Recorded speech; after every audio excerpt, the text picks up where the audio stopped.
welcome to our Rolemaster Actual play session. Twilight of the Old Order and Ain't No Place for a Hero are two campaigns, currently co-joined, set in the World of Duranarki, the continent of men.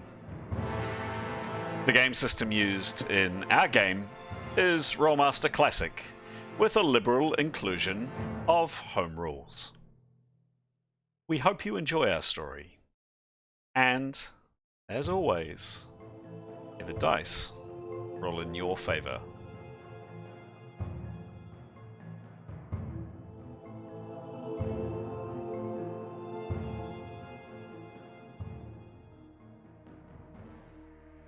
This is episode 116 of Twilight of the Old Order, and episode 93 of Ain't No Place for a Hero. The two parties have been reunited and are now neck deep in the middle of a dangerous mission on a forgotten, dismal island. We pick up the story as our heroes, while travelling across country on the island, are suddenly alerted late in the day by Gray's Peregrine Falcon Ningwen that something is amiss.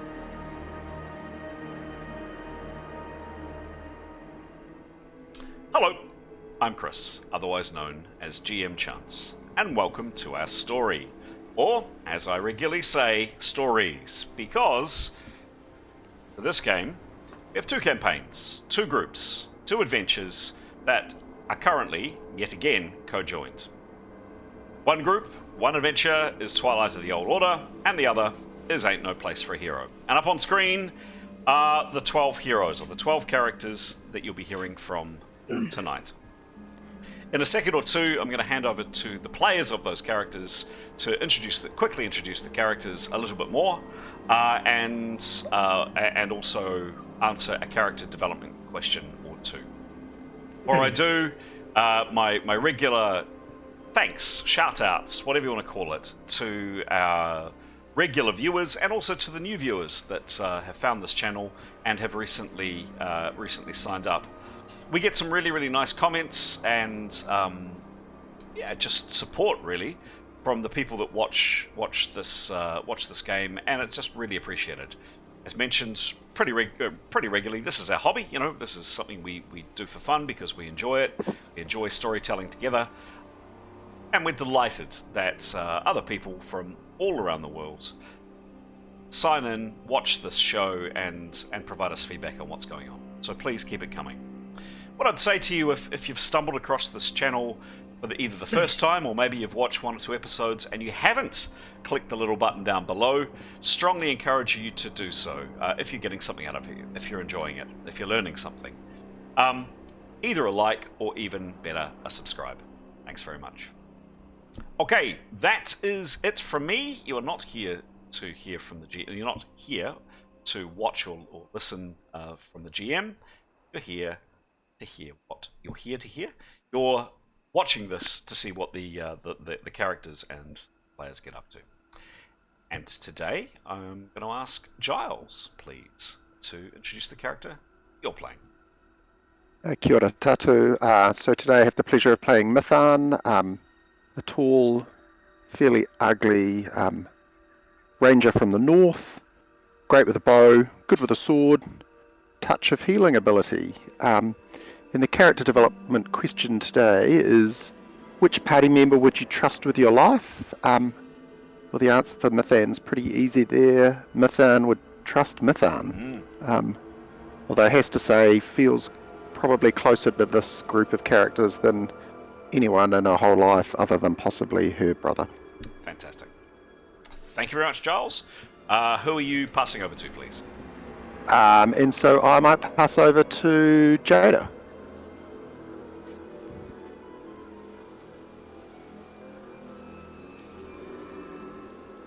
Take it away, Star.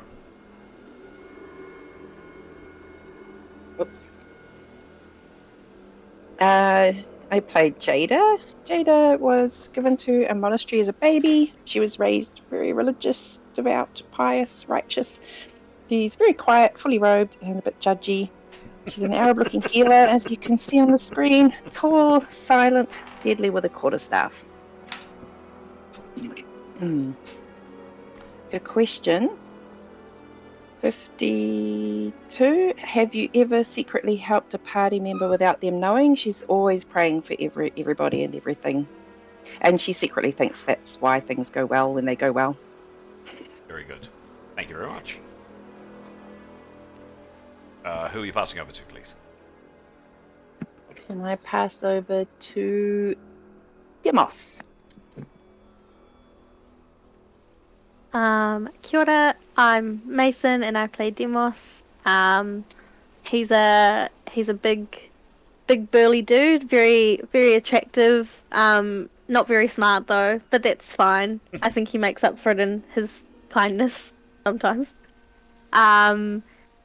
He carries a spear and a shield and is pretty good with them, and he's also got a couple of swords, just in case. Because lots of things always happen, mostly bad, but that's fine. For him, so his question, which party member would you trust with your life? Honestly, he trusts every single person in his party.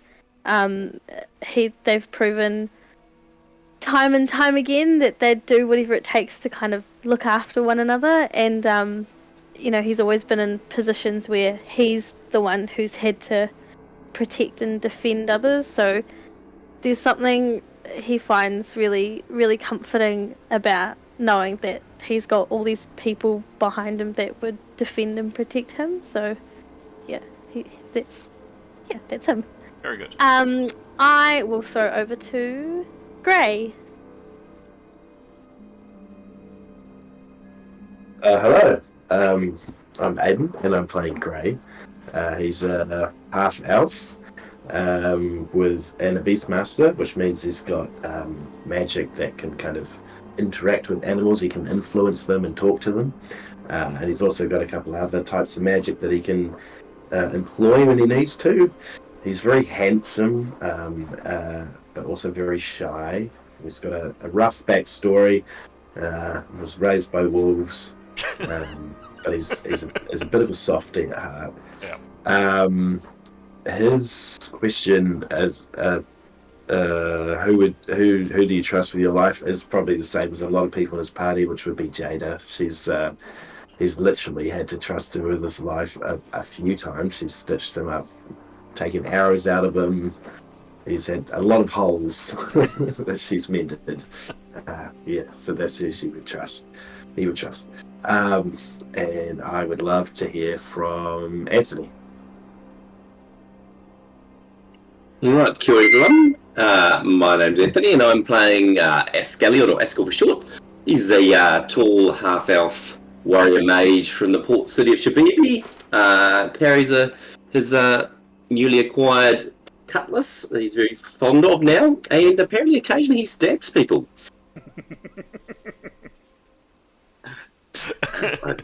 just found out. The question for him is, which party member do you think knows you the best? There probably isn't just one. I think it's spread off a few for various reasons. I think Jada knows Ascal's anatomy quite well from all the healing and patch-up jobs she's had to do on it, and also because they had to hang out in this different demonic dimension barely in the last week and a half. Severin, who's they knocked around together as sort of mercenaries and got to know his poor combat prowess. But also Tanya, because recently Ascal and Tanya had a bit of a deep and meaningful in Jive Ratana. So so not just one, but a bit of combo. Very that's good. Ascal. Thank you very much. Who's next? Who are you passing over to, Anthony? Good point. We will pass over to Graham. Hello, I'm Graham. Play 4 characters in this ensemble. From the Twilight Party, first to whom is Severin, who is a alpha male type, a Northman. a swordsman by profession, an art to which he has dedicated most of his life. He's a bulky chap, but quite a nice bloke, really, all said and done. Quite pleasant and quite rather charismatic. In terms of a question, which party member would you trust with your life? I think, look, God, the Twilight Party have been through a lot together and have stepped in on countless occasions to help each other out and drag each other out of all sorts of nasty scrapes. And he would actually trust his life, I think, to all of them. Perhaps, although he does know Askell, he has fought with him before. He doesn't know. He hasn't been around that long, so I probably wouldn't. And there's something going on there, and he doesn't know what it is. He's not aware of necessarily what other characters are aware, but there's something a bit off, and he doesn't know what it is. And Askell's disappeared a couple of times, and it's all a bit mysterious. So he's, I wouldn't say uncomfortable, but he's just like, what's going on there? Okay. Yep. Tenya is Tenya Anastasia. She is a poor little rich girl, fallen from grace, from a very privileged background, but has had to fend for herself for a good few years now. She is an elf. She is a hunter, which is an odd profession given her background, but some skills that she's fallen back on quite heavily in early adulthood too, and is now getting increasingly better with her outdoor skills, and is particularly adept with a bow. And her long-term aim is to try and see her family back where they belong, back in the to be successfully cleared of the charges against them, and see their place and their status see them back where they should be at the upper echelons of Jedi. I almost get this wrong. Mabeth. A question for her: how would you handle disagreement, threats, split the party? Probably with forthright language. She is actually she has some diplomacy skill which she can use, and she's familiar with diplomats and how they operate. But she's can be quite forthright in the way she addresses decisions, and quite emotionally led. So I think, she will be vocal and probably not great at smoothing things over. From the other party, Nyathanal, who is a curious character. She is an unusual profession, something called a magent, which is a mix of fighter class, thievery class, and magic.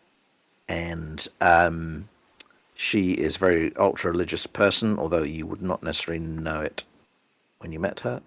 She doesn't speak about it much. You see her muttering the odd silent prayer.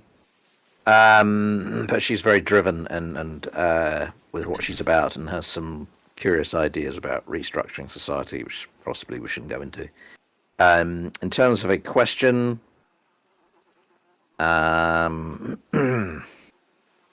which party member knows you best? Probably, she's got a lot of skeletons in the cupboard, but probably Leif would know her best. He wouldn't know the full extent of who she is and what she's about, but he would probably have a better idea than anyone. Excellent. Other character in this hero party, Etienne.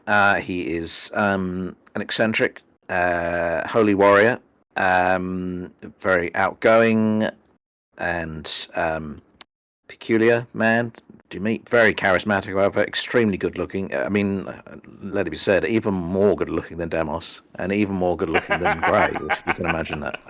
Wow. However, that's a crown wow. that crown is there to be toppled.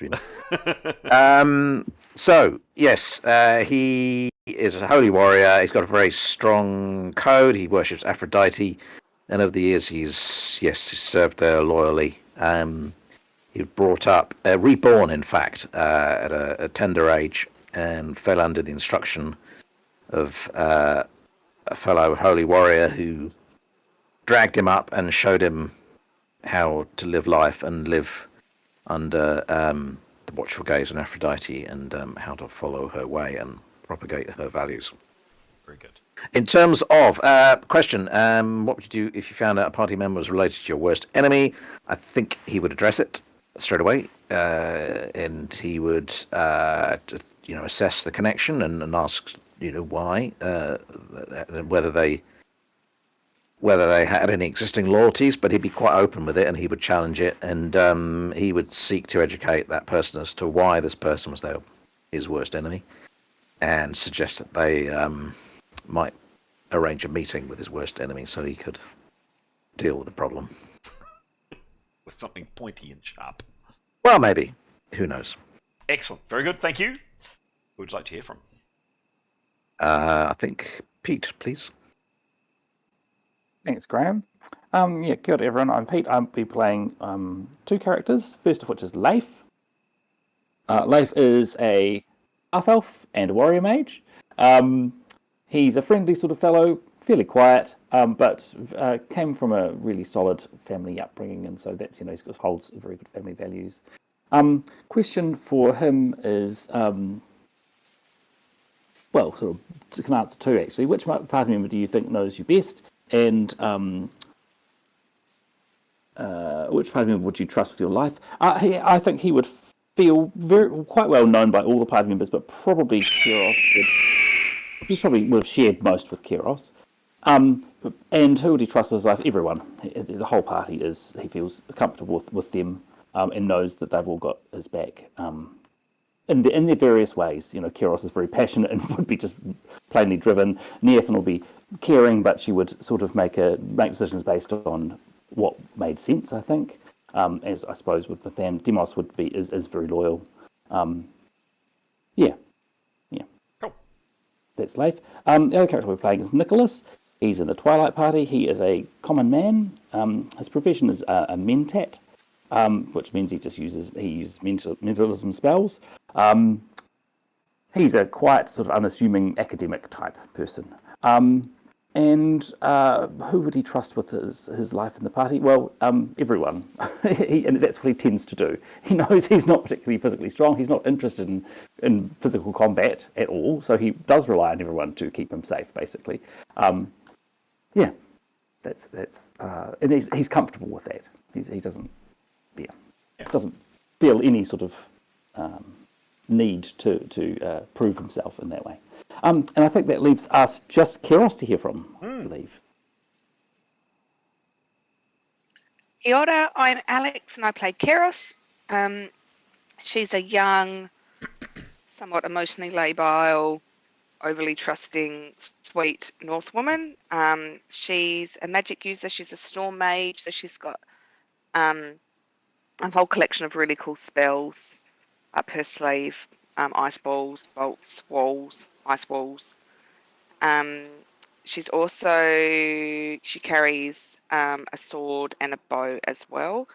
She has a companion, that's Victory, the cat, very important member of the party.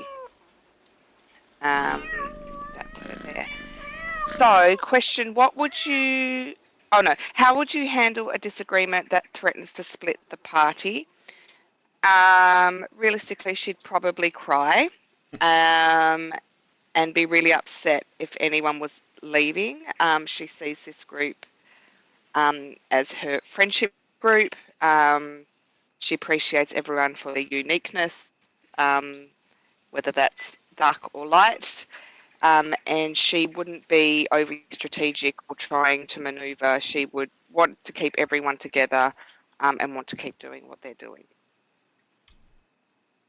Thank you very much. Well met, everybody. Well introduced. Thank you very much. And up on screen, you see 12 of these characters. That's a lot. It's a big group.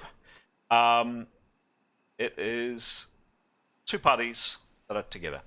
Well introduced. Thank you, one and all. Pete, going to call on you, please, to give us a quick summary of what happened last time. I don't actually have I usually have sometimes have images ready to go through. I don't on this occasion, so it might just have to be talking us through what happened, please. Oh, thank you. Sure. So we are currently on Jewel Island, doing a job for sort of this nefarious group, the Mon Men, who we are hoping will come to trust us, or trust us enough by us proving ourselves on this island to resource us, fund us, enable us to carry out our mission of stopping the Kingdom of Turang, who we see as wanting to end the world as we know it. So the job they gave us was to intercept a shipment of arms and weapons, basically, which is stored somewhere on the island, which will be being picked up on the day that we start, the day after the day that we're starting, or the evening that we're starting the game. So it's the very next day is when their ship is supposed to come and pick it up, and we should have intercepted it by now, I think. We started the session after having felled the 2 trolls. During the night, we sort of regathered ourselves, set watches, and finished our night's sleep. We then decided to continue to travel. Is it sort of southwards? No, we ended up going eastwards. We are heading for Big Head Hill and Treacherous Cove, based on a tip of perhaps of one of the locals seeing people in that area that they didn't know. Sort of a bit of a tenuous connection, but that's the best we had. Whilst we were travelling over the hills, and wonderful Ningwen alerted us to people following us. So we had a go at setting an ambush. We assumed that they were the Roldenic sort of scouts and trackery people. So Ningwen, the Peregrine Falcon of Greys. Our ambush was unsuccessful, but I don't think anyone was hurt in the process. So what we lost was a bit of time. We continued travelling south. Severin, just sorry to interrupt, Pete. Just for the record, Severin got a very minor hits with an arrow. We did. Sorry, yes. We continued to travel south, following a river. I believe we're using an old, perhaps out of date map. And we decided we'd head for the hill in front, the hill north of Big Head Hill. We came on some sort of odd altar to the Roldenic faith, or maybe it was a trap. We're not sure. We gave it a wide berth.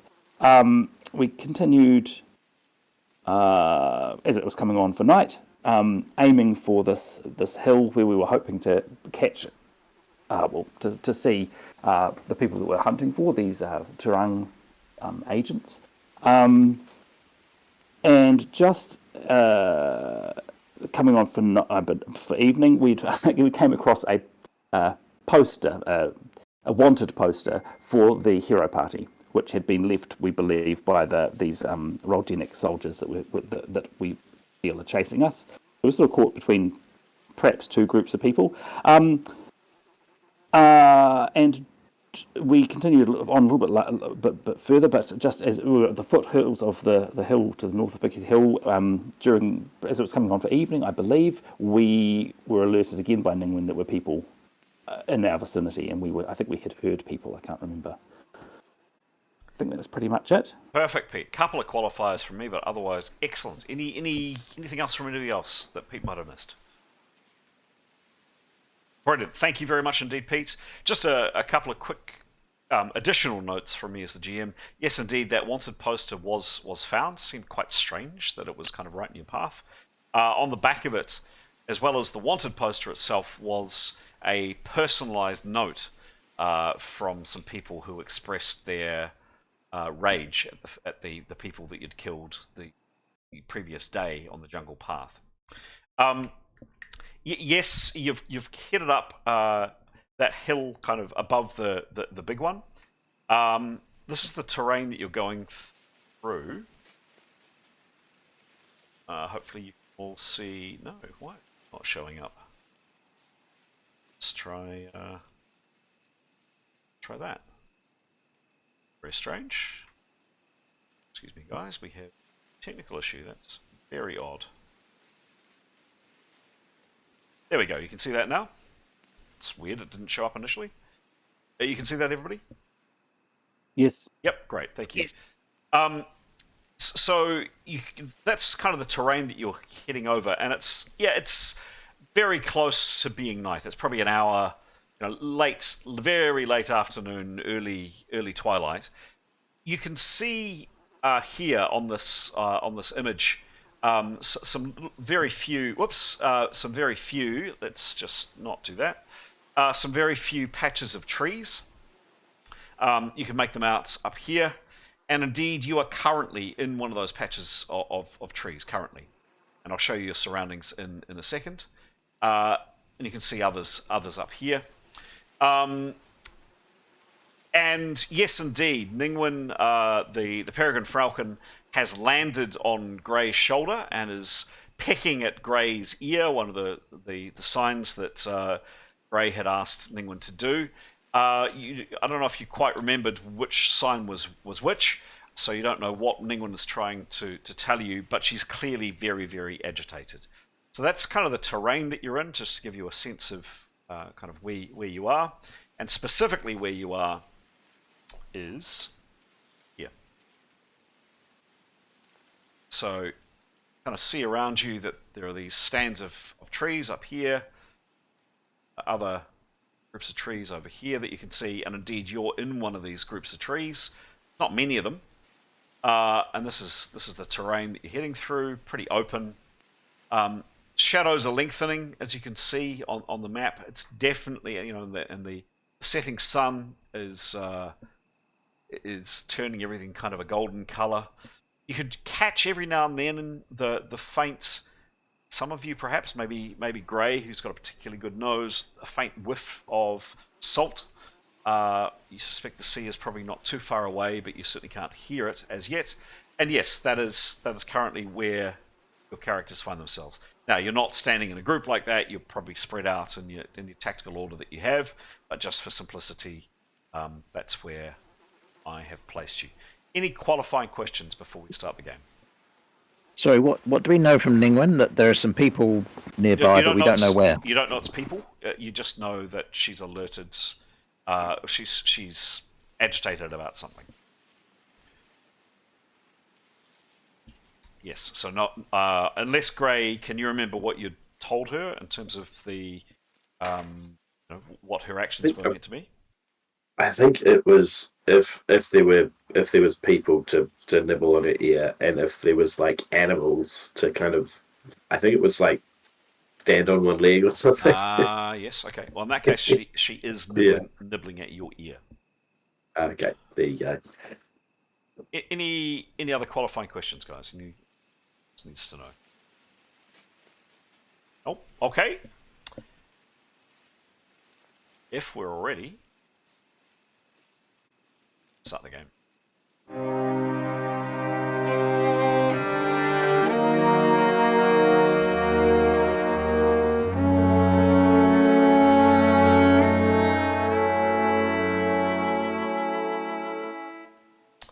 Not going to go into rounds. What do you do?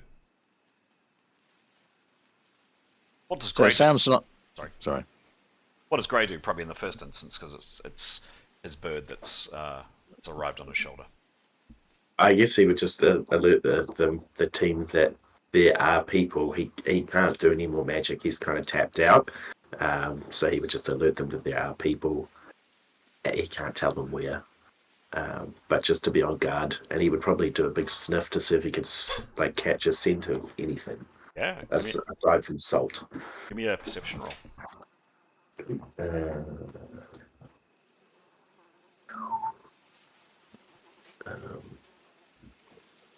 Sorry, there we go. 53. 53. Must, of course. 53. Mm-hmm. Okay, what's his perception? 37.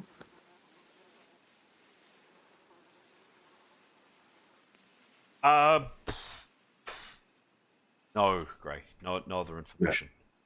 No. Okay.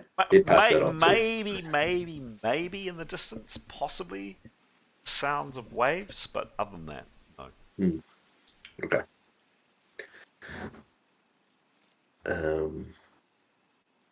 Yeah, I guess he'd just put it out to the group. How do they want to proceed? To get into this forest, we were out in the open, right? Yeah, definitely not a forest. So it's just a little. It's pretty much almost like that. It's just this little stand of trees, and it's going through open countryside like this. So you would have come up, a ravine like this, and then obviously you're trying to stick to as much cover as you can, and going through this little grove, whatever you want to call it, grove of pine trees. But yes, So- you've been weaving your way. The terrain in the background is exactly what you're traveling through. So anyone up on the ridge would know we're here. Shall we just ascertain that this group, where we are at the moment, is free of people? Just to get to, that we know there's people in and here and abouts. Be good to know they're not that close. Doesn't sound like they are, but be good. Should we just suss that out first, and then maybe send out some scouts? Yeah, Nicholas can cast presence. That'll be a 70-foot radius, if that's helpful. Yeah. Yeah. That's. But from you guys, that's 40 foot. That's 70, about there. Yeah. He rolled a 21 for the spell. 21. The spell.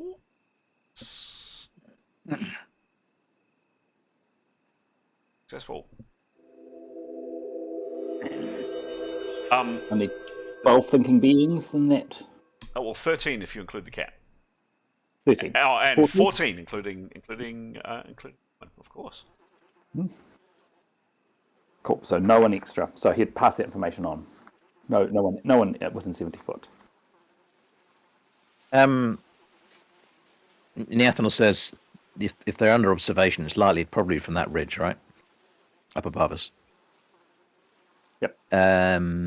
If they're not within this group of trees. Should she investigate? Possibly, I don't know. Is it a case of doing a little flying expedition, invisible, having a little look, flying around the top there and coming back, for instance? Yeah, Nicholas is, I believe, still invisible. He was invisible when he did the flying mission to investigate the altar. If it's possible, and he would have wanted to have remained invisible for the rest of the day, if possible. Yeah, there's no reason that he would have turned visible again, so sure. He would be keen to do some flying, but he's not invisible. Maybe Nicholas should go. Well, can we go in two different directions? Yep. Okay. Okay. Yeah. All right. Nathan will turn herself invisible. If someone can make her fly. Askell was willing. Oh, I see. Yeah. Okay. Oh, so I don't have visibility, but I can cast invisibility on Nathaniel. It's an option. Oh, she can make herself invisible. She just can't fly. That's. Yeah. So Askell can fly, but he can't go invisible. Oh, I see. So, so either. Happy to cast it on Nathaniel. Yeah, sure. Cool. Nice. What do we got? Fly 1 or Fly 2? I can do Fly 2. Nice. Got a better movement rate, 75 foot per round. Oh, yeah. Cool. How long does that last? One level, is it? Fly 2 is 1 minute per level, so 7 minutes. Oh, that's cool. So that should get Chris a quick estimate of distance up to one of those ridges and back. Yeah. Let's have a look. Yes, at least one of them. Yes. Up. Yep. Should get up to one. Sure. And have a quick. How long will I get roughly? Estimate. Probably take you. You could probably get up there and up there and back in. Help me out with some maths, please, guys. How far can you travel in 7 minutes? 3,150 foot. That's why Yeah, that's why people in Dictionary Corner. This. Times 6. Which is It's what? 450 foot a minute. Yep. Any idea what that is in miles? That sounds ample. Yeah, I'm going to say, for the sake of moving things on, yeah, you can get up and back within. You couldn't stay up at the top of the ridge for long, but you could get up and back pretty fast. All right. She'd like to make herself invisible and then invite Haskell if he's keen. Should, make should her I? Do I need to make her fly first? Otherwise, I'm like, where'd she I go? Wow. I can give you a squeeze. Yeah. Yeah. Okay. Ooh. That'd be funny. Cast fly on the wrong thing because it's like, Yeah. oh, I thought you were to my right. Whoops. Send a pine cone up there. Okay. Cast a spell, please. He's gonna roll Yeah. for- Oh, I better roll roll first. that. Yeah. Hang on. With some waving around rounds, that's 45. Oh, spell is successful.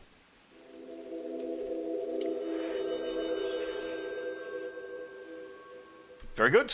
What happens, please? Alright. Ready for Haskell? Yep. Yeah, go for it. Alright, so he's going to do fly 2. Mhm. And you rolled a 36. 36 with prep, etc. That's fine. That spell's successful as well. Haskell and Tanya. It was Tanya or Nethnal? Nethnal are now both invisible and able to fly. Fly, my pretties. I will chat to both characters independently in a second. What I'd like to do, just quickly zipping around the rest of the group, is what do people do? So let's start with. So hang on, find Haskell. Yeah, I was going to say, Chris. Now, Haskell wasn't flying. He was. It was wasn't it Nicholas and Nethnal? Oh, Yes. it was Nicholas and Nethnal. Beg my pardon. Yeah. I'm sorry. Yeah. Okay, I'm just casting the magic. I see. And Nicholas would ask if someone else would like to cast fly on him because he's trying to conserve his power points. Would Haskell want to fly Nicholas? Yeah, as yeah, well? yeah. Awesome. Yeah, I can do that as well. I want to do another roll for Nicholas. 77. 77. Yep. That spell is successful. Sorry, I misunderstood there, guys. Okay, so by my count, both Yathanol and Nicholas are both now able to fly, and both are invisible. Correct? Great, marvelous. Cool. So very quickly, I'll take both Pete and Graham into separate chat rooms in a second. What I'd like to do, just looking at the group that remains. Let's just go to Demos. Demos, you're here. This is the terrain. You've been alerted to all of this information. What do you do? Where do you go? Actions from yourself, please. I think he'd probably just stay put, but he'd be perceiving and just have his sword and his spear and shield up and out. Cool, done. Tanya? Sorry, Jada. Also, quarterstaff at the ready. Yep. Leif, anything I should know about? He would want to move into cover under the trees. Cool. Yep. Just and suggest the rest of the group do, just so that if we're hidden from casual observers. Yep. Okay. Cool. Seren? Yeah, Severin would be happy to do that, for sure. If he could get a sight line under the tree to one of those ridges, he would do so. Just keep an eye on one of the tree ridges. Sure. Cool. Great. Gray would also probably want to take a little bit of cover, and also he'd want to get his bow out, Okay. just so that he can take some long shots if he needs to. And we'd probably just have that trained, maybe the way that they came in, just in case anyone was following them, he could shoot them. So you came from this direction? Yes, he'd be wanting to kind of hide under the trees, but have his bow trail pointing that way. Right, so where's he? Over here? Yeah. Yep. Cool. Yep. Yep, over that way. Okay. Keros?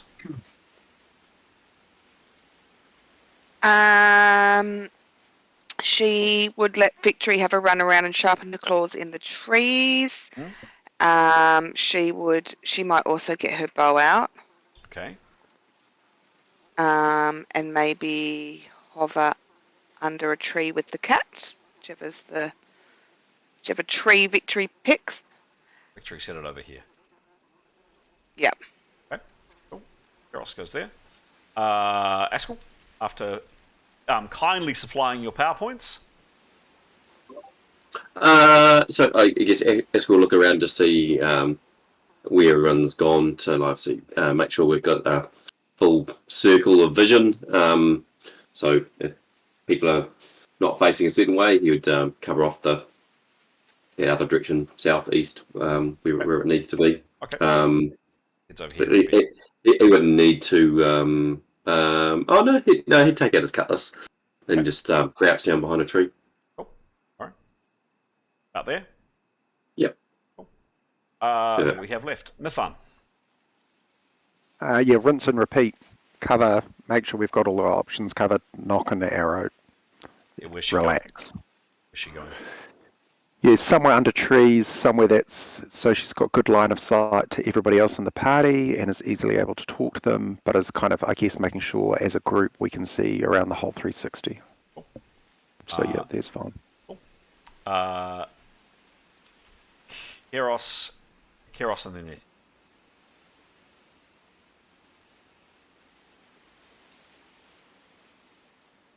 Oh, sorry.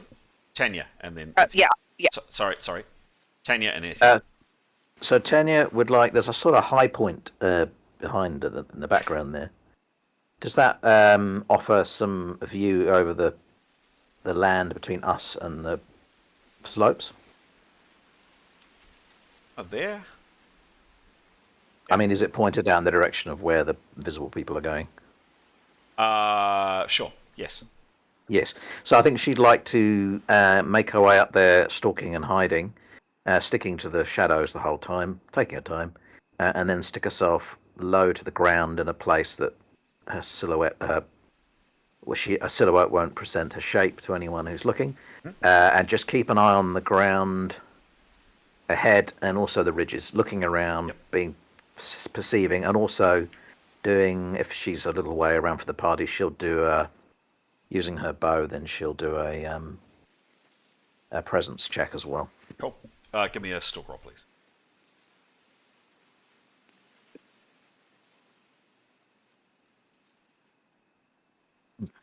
Okay.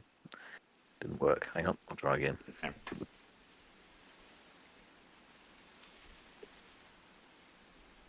Well, that's a bit weird. Oh, I'm in the wrong channel. That's why. My spot doesn't work everywhere. Should 35. Should fix that. Cool. And her bonus for stalking, please. Quite a lot.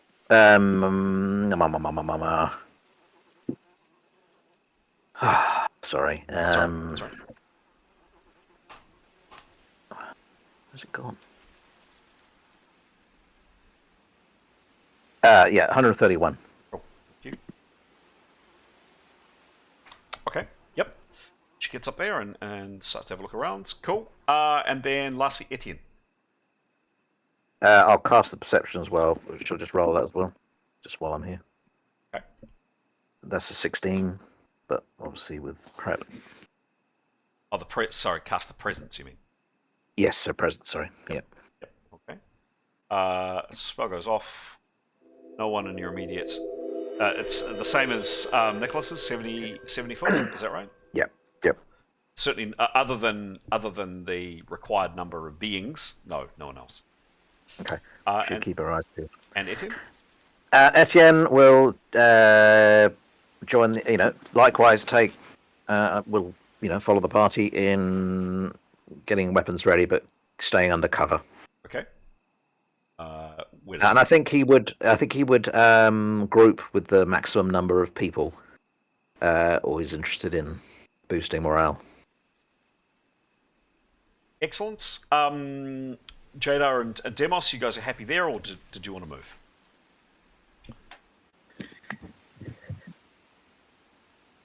Where are we? You're here. Yeah, into the trees. Yeah, actually, can I shuffle over into some shadows? So, Demos, where are you going?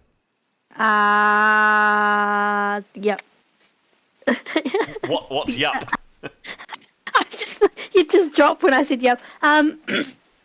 Yeah, I think probably over by. Oh, actually, you'd probably wander over by Kiros. Yeah.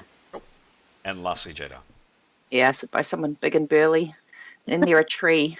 Okay. Can I prepare? Can I just prepare something without knowing what it's going to be? Technically, you shouldn't say that to the GM because I'm generally meant to know. But yes, you can start.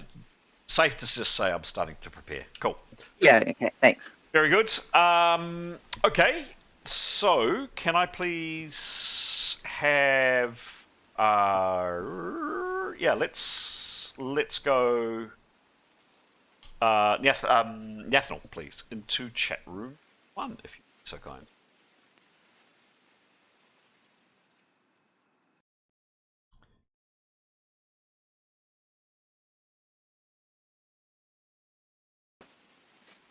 Hello. Hello.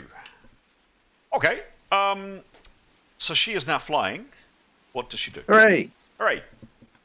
Love a fly. It's been a Love it. while. Yes. She heads up to the top of the ridge. Yeah. Excellent. Okay. Give me probably 3, the entirety of your time. 3 perception rolls.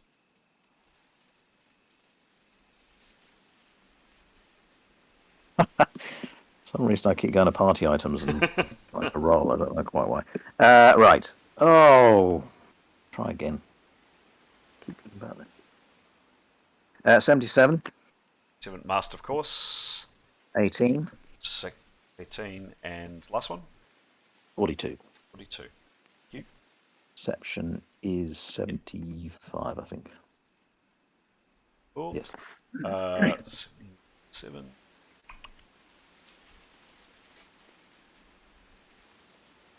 Okay.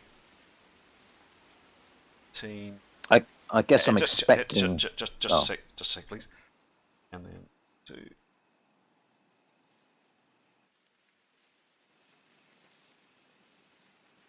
That last one, roll again, please. Love it. Probably particularly interested what's behind the tree cover, so 28.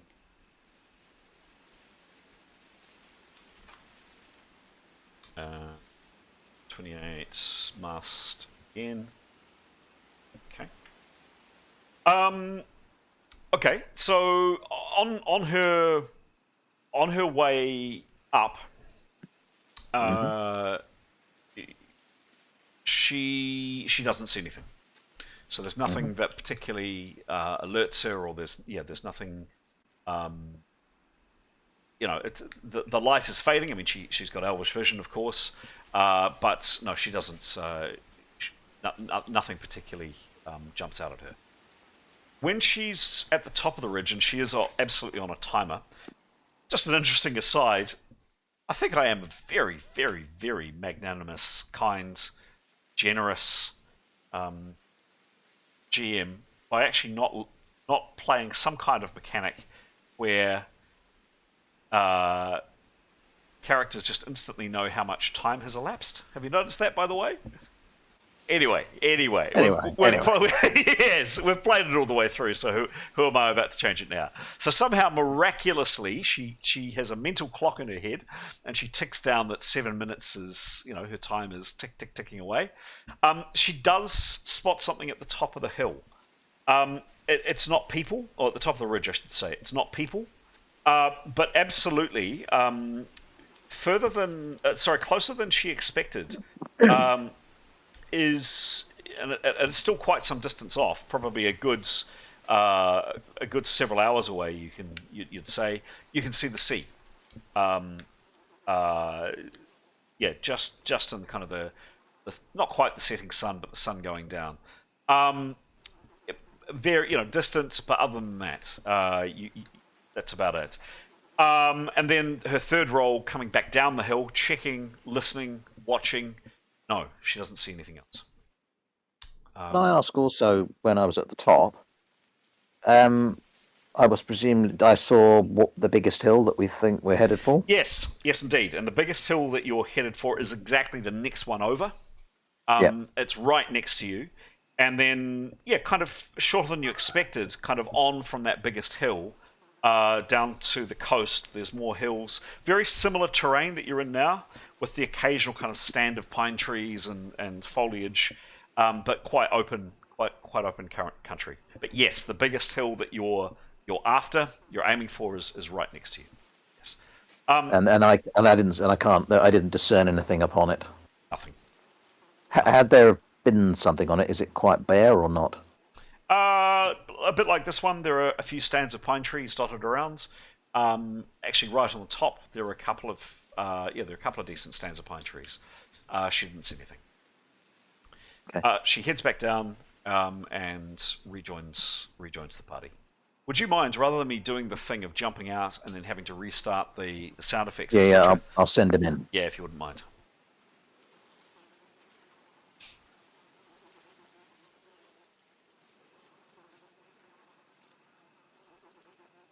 To join me.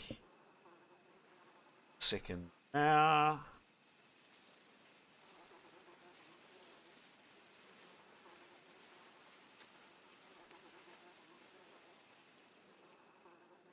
And there he is.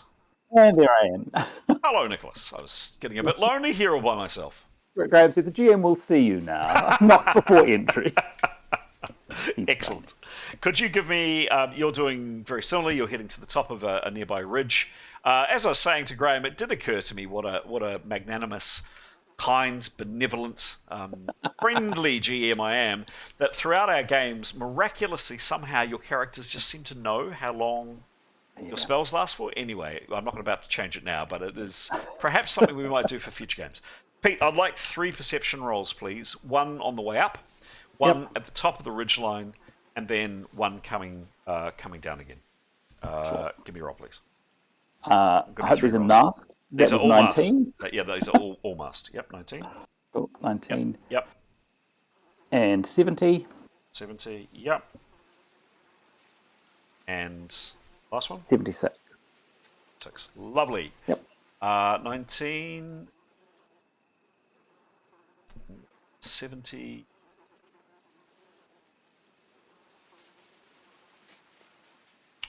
And 76. Okay. And what's his bonus, please? 39. 39. Not amazing.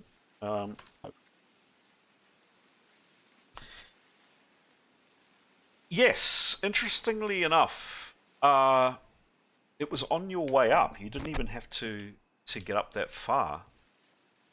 And you should be able to see the image on screen, Pete.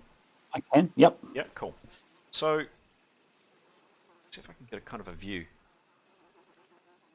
So might be a bit dark, but you'll see that there's a cluster of trees here, a group of trees. I'm not sure what you're indicating. Oh, can you not see the cursor? I can see. It's gone under your image. Ah, okay. Damn it. So that's to the top. That's to the top right, was it? Yes. Of that screen. Yep.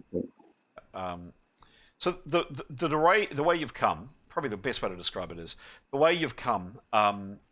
There are a number of these clusters, groves of pine trees, and you're flying up intent to get up to this ridgeline. Say you're going for argument's sake, this ridgeline here, and you just catch a slight glint of some metal, and you can make out in the distance some movement, and you just catch it as a person or a couple of people, you're not quite sure, have just slipped into quite a far distant grove of these pine trees. They seem to have very much the same idea as yourselves, as keeping to the trees. What do you do? So he would take very good note of where that is, the direction from where our grove of trees is, the direction, and sort of can he spot a distinctive feature of that grove, like the shape of it or something? He doesn't want to. Yep. Or yeah, cool. How far off So how much? And so this is at the beginning of his explore. Yes, so he's got quite a bit of time left. Yep. Cool. He would want to fly to to where he'd seen the people. Yep. Yep. And he's going to cast presence once he's there. Okay, and how far up is he? He would want to fly at least 100 foot in the air. Okay. But then once he's over the where he thinks he needs to be, Yep. he would sort of pause and then perhaps cast the spell and then lower himself down gradually because he can presence is 50% is concentration. So Sure. Yeah. So it is quite some distance off. It would be perhaps quarter of a mile away. Maybe not that. Maybe I don't know, several thousand feet away. Kind of a distance. Can you see on the screen? Yep. So there's kind of almost like a roadway over there. If you imagine you've just set off from here, they're over at this roadway, and you just caught a glimpse of movement of someone moving into a grove of trees. On his way there, cautiously, kind of keeping to the shadows of another ridgeline, a group of people, he counts 7 in number, sneak out and make their way to another grove of trees, basically in line with yours, some distance off, but coming closer in the direction of yours. Right. He can see them now a bit more clearly. He'll need to get a bit closer to actually get a full read on them. But they're currently travelling over open country. Yep, he'd want to do that. Okay. Want to get a read on who they are. Sure. So a bit further on, they're moving cautiously. However, they don't have weapons out. They're keeping down low, and they're keeping to the ever lengthening shadows that you can see. And they're making for the next grove of trees, which is perhaps 2 or 3 away from the grove of trees that yours are. There aren't a lot of these groves of trees, by the way, but they're clearly going from cluster of tree to cluster of tree. And he gets a good view at them, and you can see on screen. There's one. In the lead is this person, followed by this person, then this person, and then what's curious is there is a figure in the middle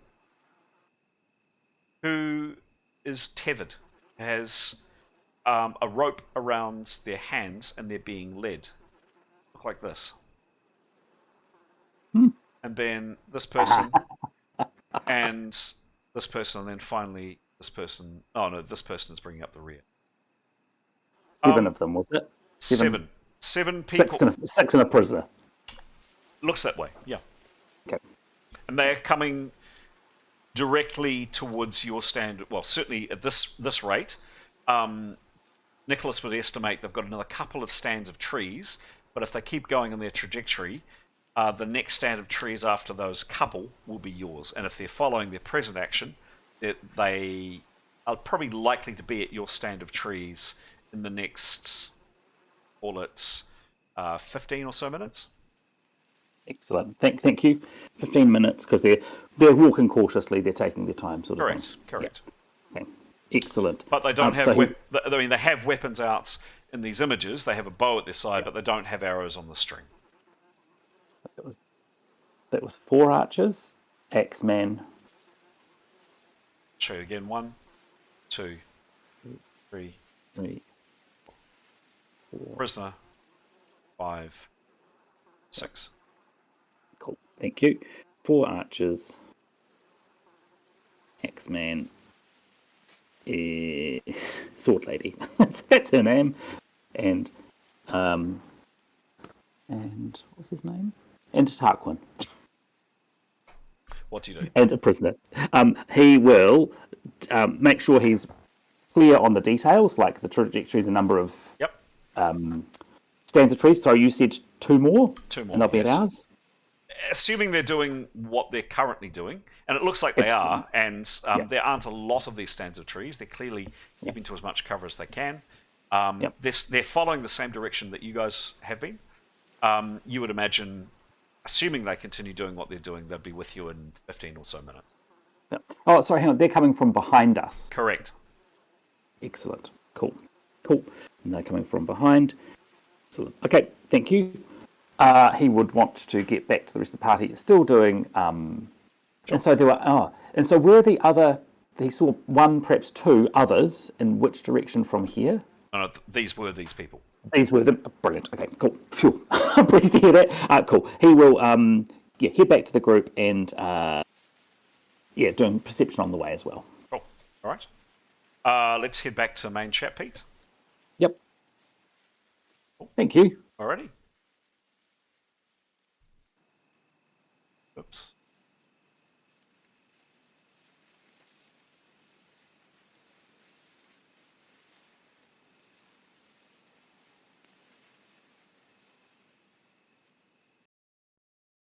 News indeed. Ooh. Excellent.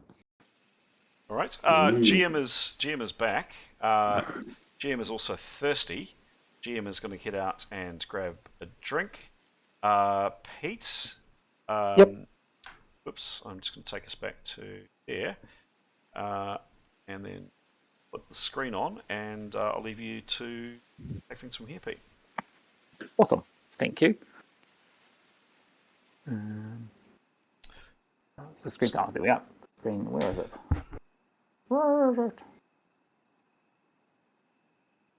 Oh, have you got the power, Nicholas? No, I don't. Oh.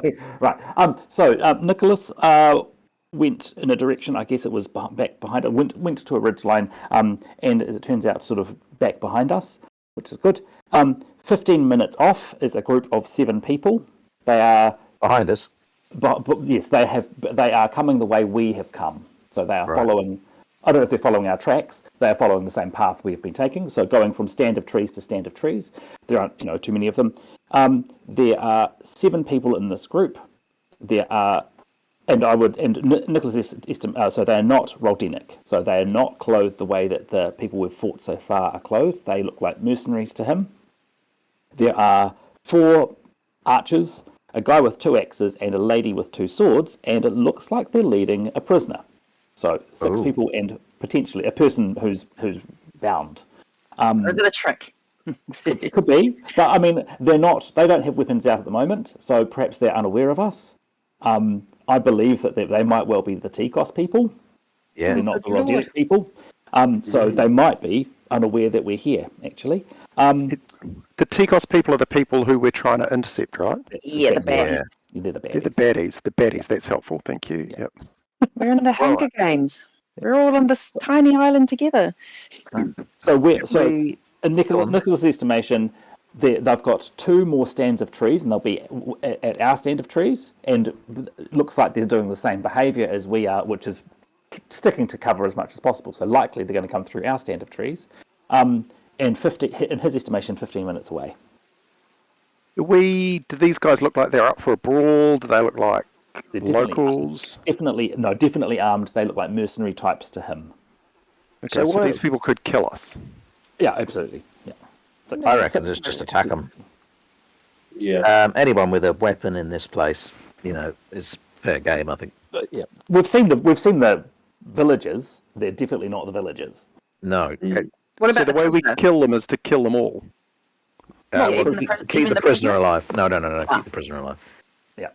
It'd be good to keep one of them alive, actually, if possible, for questioning. If someone can remember that. Yeah. Put someone to sleep or something. Yeah. How about then? Should we those who can hide? Would we be good? Those who can hide at the trees nearest the direction they're coming.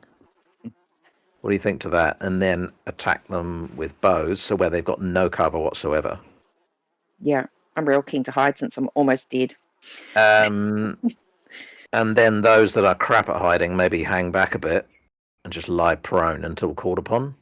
Mm-hmm. Can I check the way the game works?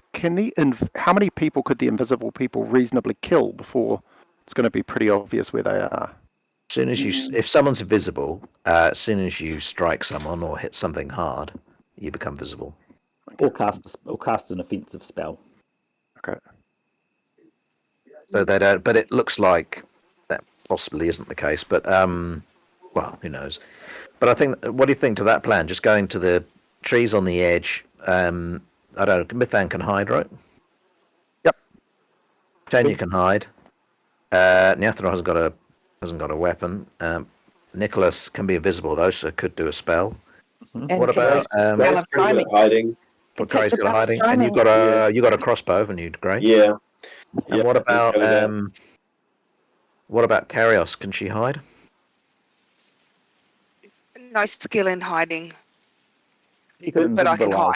She could invisible I can. herself. I could. Could someone like Neathanel just hold that bell and be invisible and wait for them to come and then start ringing the bell? It doesn't matter who gets stunned. She can just walk around stabbing people to death. Yes. She isn't trained in it. I mean, she's not tuned to it. Ah. Oh So, no! How long does that take though? So the people who are tuned to it would be Jada. Oh, Okay. I'm not going. Sorry, guys. I'm almost dead. Well, you're almost dead. You got full I've hit got points. one life left. Yeah, but you got full hit points. Oh. Okay. Well. Yeah. Anyway, I can be invisible and take the bell, but I'm also very clumsy and loud. Maybe you keep the bell as a last minute resort. Yeah, I think Like I the last go resort. back You- on. I think, yeah. yeah, So- if we all die, you start ringing that bell. So if the rest of us who are noisy and not very good at hiding maybe hang back sort of 30 feet or something in the trees, and those that can hide in the trees nearest the direction we think they're coming from, we've got a chance to fire off some volleys, maybe a couple of spells, maybe get a couple of attacks in when they're out in the open and we're under cover. And then Have you ever used Serpent Law? She hasn't, no, but it's fun. Okay. So it looks like Nathan has a spell where she can cast this on. It doesn't say whether it's one person or many people, but it simply stops them. It says they will follow the caster's instruction if not offensive. So I could simply get her to cast a spell on someone, and we could make one of these people do something. Which So- one's that? Serpent Law number 2, charm snakes. So, that's snakes Oh, will not snakes will not. caster. Yeah. Caster combine. Okay. I just want to use it. The cool one is Yeah. that you can turn into a snake. That's really cool. Yeah, that's number 5. Oh, Number Snake? 4. Yeah, Yeah. I wanted to do that, but I'm not sure what would you do? Slither around in the grass? Not much, because I bet you'd leave her weapons and stuff behind. It's just for fun. yeah. I reckon she, yeah. I wonder if she can communicate with snakes. That'd be fun. Well, when she gets to level 50, she gets King of Snakes. Oh. level 50. Wouldn't hold your Need breath. to- need to- Slow going. All right. Yeah. Anyway, Cool. yeah, should we do that? Yep. Yes. Man, how does anyone ever get to level 50? Slowly. Divine intervention. Yeah. I think you start playing when you're about 14 and finish when you're my age. The problem with being level 50 is you probably have to face level 50 opponents. So, This is true. Yeah. yep, I think it sounds like a plan. Okay. GM is just doing a little bit more jiggery pokery on the map. Could you talk amongst yourself? Planting trees. That's nice, isn't it? Look, we've got a bit of reforestation going on. How can you see that? No. Was that tree there before, or someone turned themselves into it? How can you see that? Yeah, we can see the yellow tree. How? We're watching you. We're watching you. With our eyes. But We Can you got add Christmas decorations? Oh, yeah. we got That's full cute. admin access. oh, I didn't switch the camera off. But hang on. What? No, you It's should- live and Yeah, you should it be able to says see. watch this.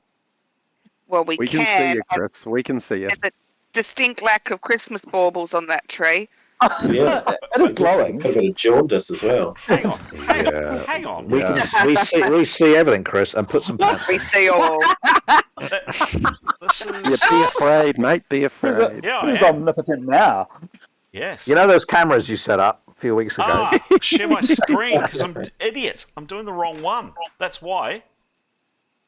You're not meant to be seeing this. Now we know. Well, now we know everything about that tree. I Yes, can't you read do. it. You do. I have. The Yes, jaundice tree. I have clicked the wrong button. I'm going to stop streaming. There you go. I was meant to click this one. That was what I was meant to click. Yeah, sorry, spoilt your fun there, didn't I? It was the Truman Show. We're behind the scenes. Yeah, you were. Yes, you were. You absolutely were. So the Treeman Show. The Truman Show. There you go. So you can see. Can't see. What can you see now? You. The Yes. stream has ended. I can see the stream has ended cricket noise. Yeah, it's like a sleeping blue pig. With dead birds around it. With guns. Yes. Turn on It's virtual got a camera. There we go. No, this is just. Can you see that now? Oh yes, can see you now. Sorry, I was looking at the wrong one. What Yeah, we what can you see? the yellow Can- tree. Yellow tree and you in the corner. Yeah, that shouldn't be the case because you should. Oh no. What about now? See the character screen. Still see. Characters in the chat. You can see the characters. Cool. Thank you. Oh, Thank there we go. Thank you. I've got two GM chance things Yeah, though. there's two now. Okay. One's got crickets, and then there's the other one. I don't know what is going on with technology today. So the GM is planting a couple more trees because the players have had oddly enough, are doing something unexpected. So talk amongst yourselves, continue with your battle plans, and I'll be with you in just a second. Cool. Yeah, we all freaked out when a big stage lighting landed in amongst us. All right. Well, shall we talk while you plant? Please. So the plan we thought we might do is those who can hide take up positions hiding, funnily enough, in the trees nearest the direction that we think they're coming from, and hide in cover with bows, i.e. those are missile weapons, and then those who can't hide, about 30 foot or so back, also hiding, but not skillfully, just, Lying on the ground. Lying on the ground, keeping still, waiting to be called. Possibly the smart thing would be, so that hopefully we'd get an opportunity to attack from the fringes. Okay. And then retreat if necessary. Or the others move forward. Do we want our two invisible people to get to be as close as possible to have a go at them? As long as they can remain in the cover which is currently being planted. Definitely that would be. We don't want them shot, of course. But I think they could go and hide. I think with the others. But of course, as soon as they do something of note out there in the cover, they will pop into be. But handy for Nicholas to cast spells and stuff for sure. And So actually, we want our invisible people not to attack. Potentially, they might. For instance, if we to the missile there's people one to each retreat, side, they were to come that's forward. Right. Yeah, we get them from each side. And Yathana will be happy to backstab someone. Yeah, there's either 6 they or went 7 of past. them max.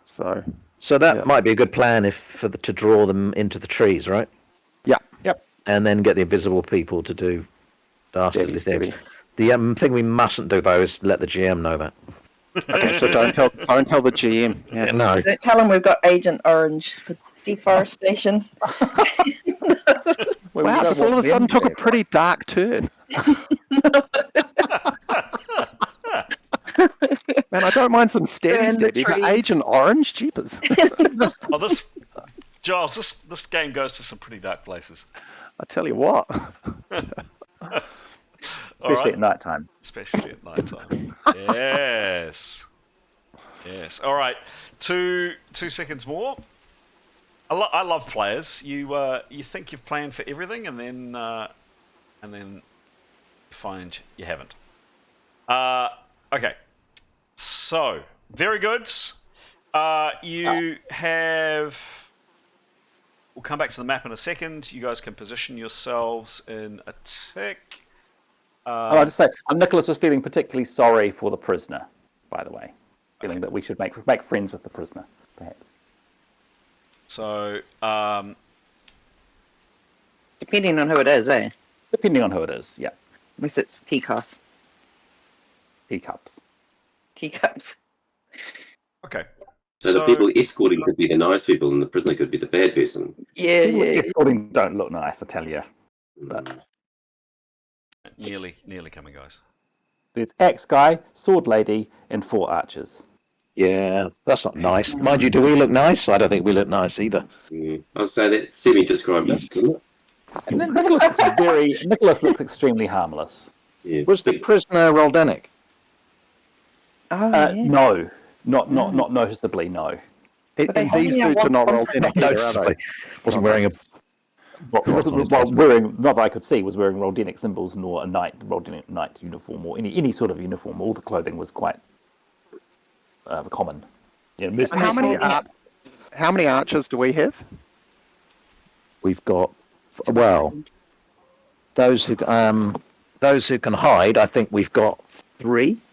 Tanya and Tenya, Grey, and Mithan. Severin's a pretty good shot, but I don't think having him clanking around is going to help anyone. It might. So we could get our 3 archers to sneak up and identify 3 of their archers to try and shoot down before they... Yeah, they would be the priorities, right? Yeah. The archers for sure. Yeah. if we let them get within 100-foot, Leif would plan to sleep one. Right, there we go. Let's shoot 3 and sleep 1. If they're of the right level, if we have to prep. But that's 100-foot range. I don't know if that's a good.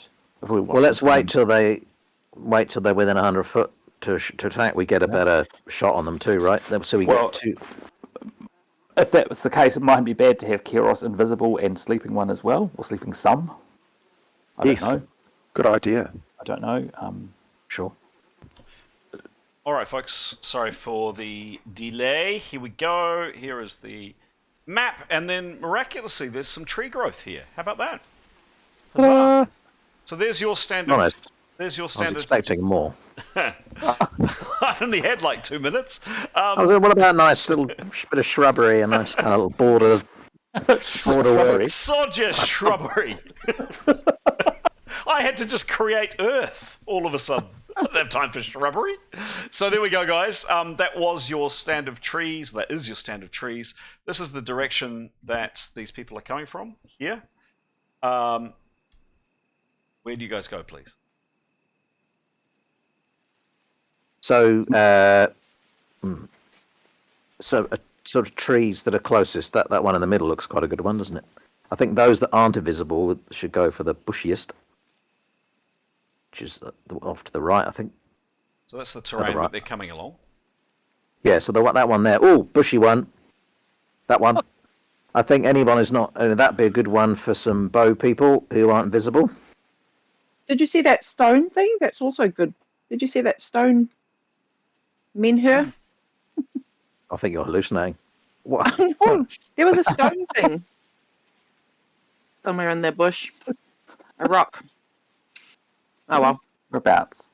With Obelix? Yeah, it was. Yeah, it was a menhir. Random gore. Yeah. Just parallel universes. Yeah, that one. Oh, that. Oh, is it big enough to hide behind? How big's that? It doesn't exist. Oh, that's so mean. Ah. The Lord giveth and the Lord taketh away. I apologise. It's eagle-eyed. Okay, well, Tanya's going to go for the bushy tree. Okay, so Yeah, so's Mithan's going to go for another bushy tree. So what I'm going to do is, should I not bring out all of the characters for you then to place them?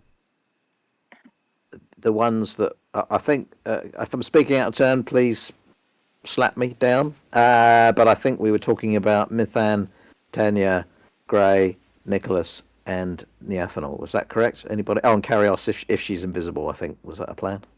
Correct. Yeah. So what I'm going to do is I'm going to do that with all characters. Going to bring all characters out here. We're going to be under the cover of trees. Sure, Oh, got it, crikey. got it. I'm just some See how he manhandles us? He spends a lot more time over his trees. Have you noticed that?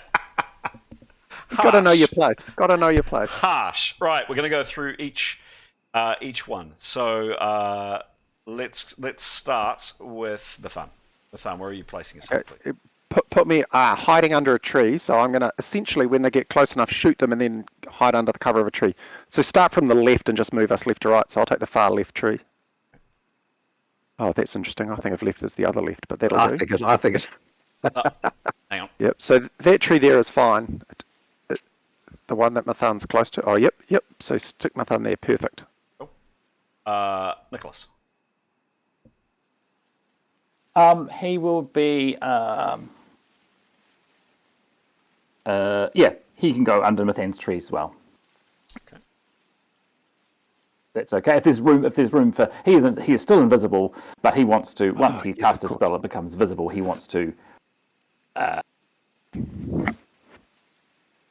move under a tree. Yeah. Okay. Next up, I have Neathanel. Well, she'll take a tree on the other side to the right. Yeah, that one. Behind that one, she's invisible anyway, but yeah, she'll stay behind that one. Here-ish. Yeah, right up against the back of it, essentially, peeking around. Yeah.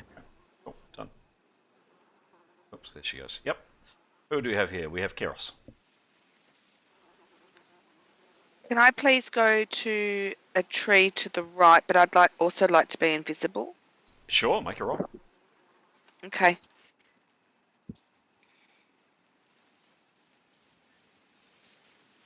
Hold hands, Keros. Well, we've got to know each other's there. Can I hold hands before I turn myself invisible? Can. That's nice, isn't it? Nice. 96. 96! Huzzah! Super invisible. Super duper invisible. Where does Okay. Keros go? That's showing up. Same tree, but not too close, but behind the tree. Yeah. Are we still holding hands or not? Holding hands. Okay. Just so I know. Cool. That's nice. I see Jada next. Where's Jada going? I'm also going to go invisible. I prepared. Yep. Once. Yeah, no, you're well and truly prepared. Give me a roll. Oh, hang on a minute. There we go. Place. Uh-oh, 17. No, 17's fine. 17's fine. And where does she place herself?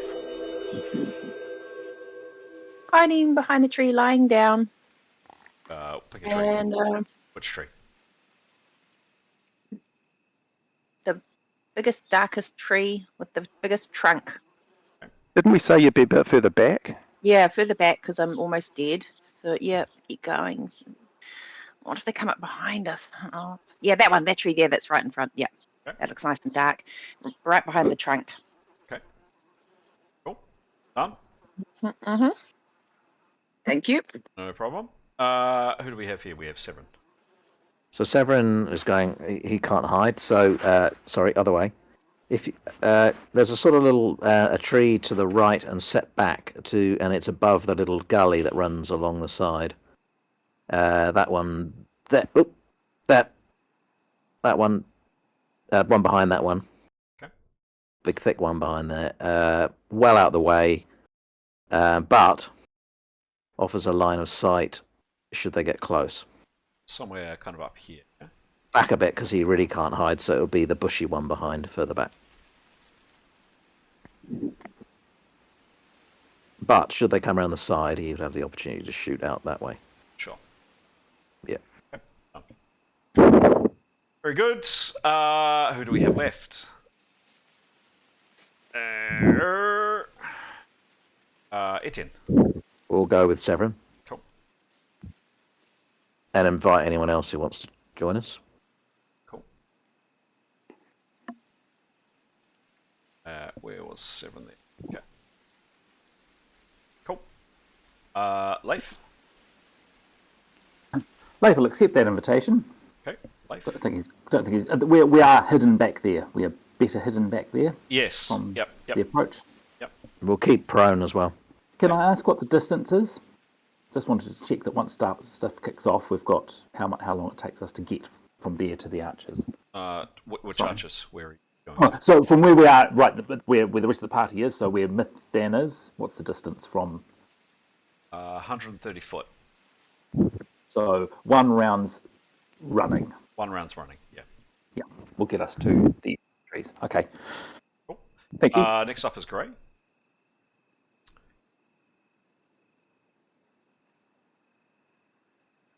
Hello, Grey.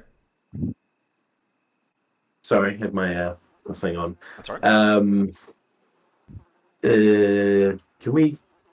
Can he go? He definitely wants to hide under one of those trees. Where is everybody else? They're all on the right hand side.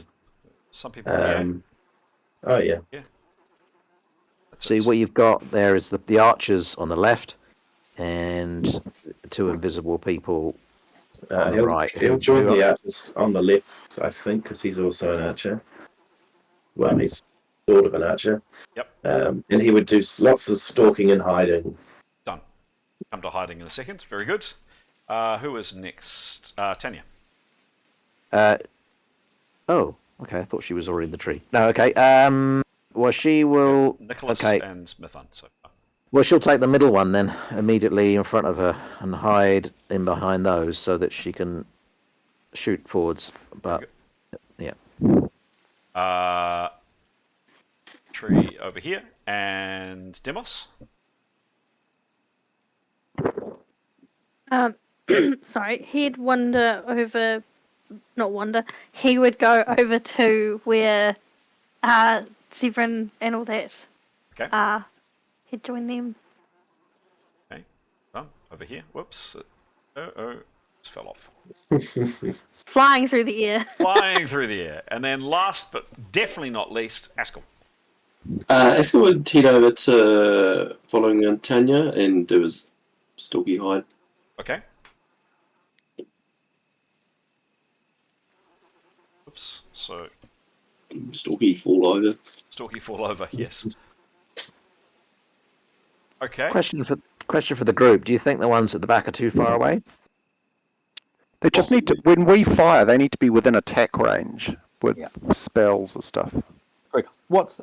Can we get a sense of advantages to hiding, or where we can hide? What's the closest we can actually, where we can't hide? The closest we can be where we won't need to hide. You know what I mean? Well, kind of hard to say because it all depends on where your potential opponents are going to be. So it's a Chris, hard. can you just can you highlight everyone? Yep, sure. Okay, so the big cluster right at the very back, are they within? So we're going to shoot arrows. Will they be able to? How long is it going to take them to come join us if we end up in a melee of some description? They'd have to run, and it would take a round. To Tanya, it's about 90 foot. To the others on the far side, 140 foot. So Yeah, they're too far away. Yeah, whoever said that, you're right. I think they're too far away. So is there a big cluster in the middle there, right? Is there a cluster of trees that you know, in our opinion, would be closer, but actually offer so much cover that a hiding skill perhaps wouldn't even be necessary? Yeah, I mean, I guess you could. These people could position themselves here. Lying down, you literally cannot be seen. Okay. Well, how about if you keep going forward another 20 or 30 feet? No, to the right, to the right, to the right. Give me a sec. But yeah. Would you be able to see? I don't know. Whoops. No, I don't think that's important. I think we'd be wait to be called. Okay. Correct. Okay. So no, I think if we can hide in there, I think that's good. That's central too. Yep. So that distance there is, so you wanted to highlight. That's kind of where you're positioned. The team melee, which is here, is, that's 90 Okay, so Or within how much? 100 foot. How much? So that's like less than one round of running, and they'll all be able to come join us if it all goes badly wrong, right? Not that it's going to go badly wrong. And Fine. if using those trees out the front, in front of with the rest of us are lined up at the front. Roughly, what is 100 foot away? Sure. A marker we can all use. Good question. Let's go with the central team. That's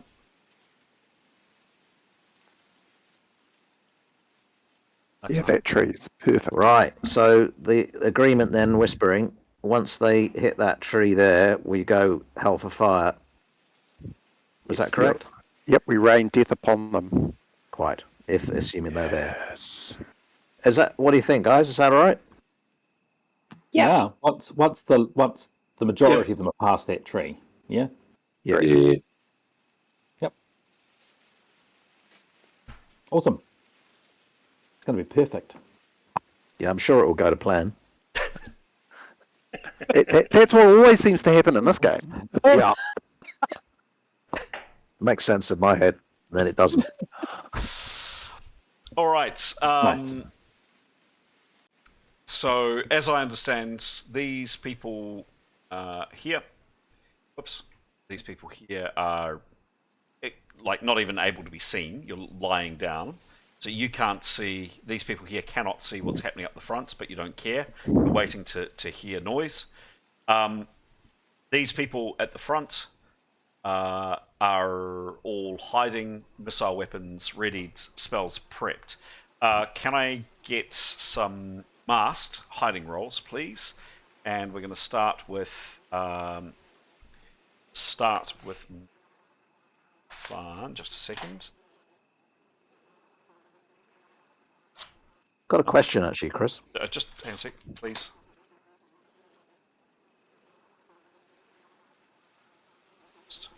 So that was the fun. Shoot, Graham.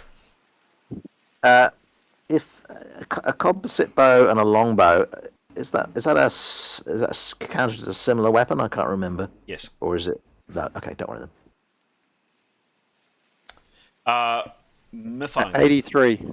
83 for Mithane. It is masked. And what is her hiding skill, please? Oh, hang on a sec. This is Stalk Hide, is that That's it. That's it. Plus 73. And she's a stalky hider. Yeah, total, cool. 6. You would get a bonus because of the shadows. Excellent. Cool.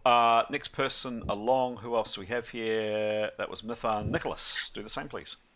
He's invisible. Oh, yes, but still give me a roll. Yep.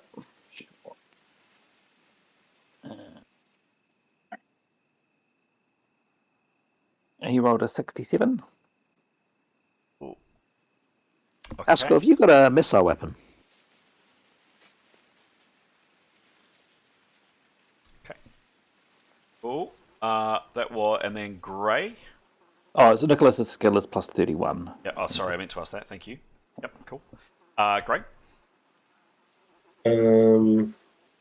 24.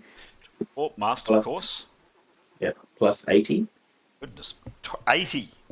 Yeah, he's a good stalky hider. But he will be able to get his little shield as well, just to hold that up, just to, just a little extra cover. Yep. Sure. Maybe protect the flank or something. Okay. Very good. I think that was 1, 2, 3 at the front. Yes, it was there. Moving into the center, we have Tanya and Askel. Askel, could you give me a roll, please? Yep. There's Stalky Hide is plus 17. And he rolled a 44.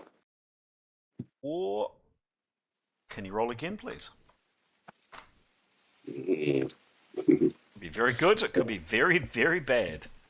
34. 34 again, must.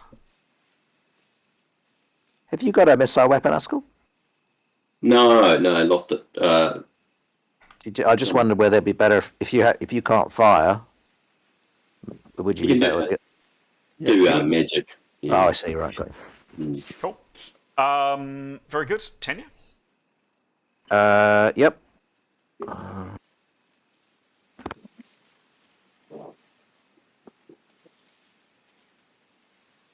What is it with party items with me at the moment?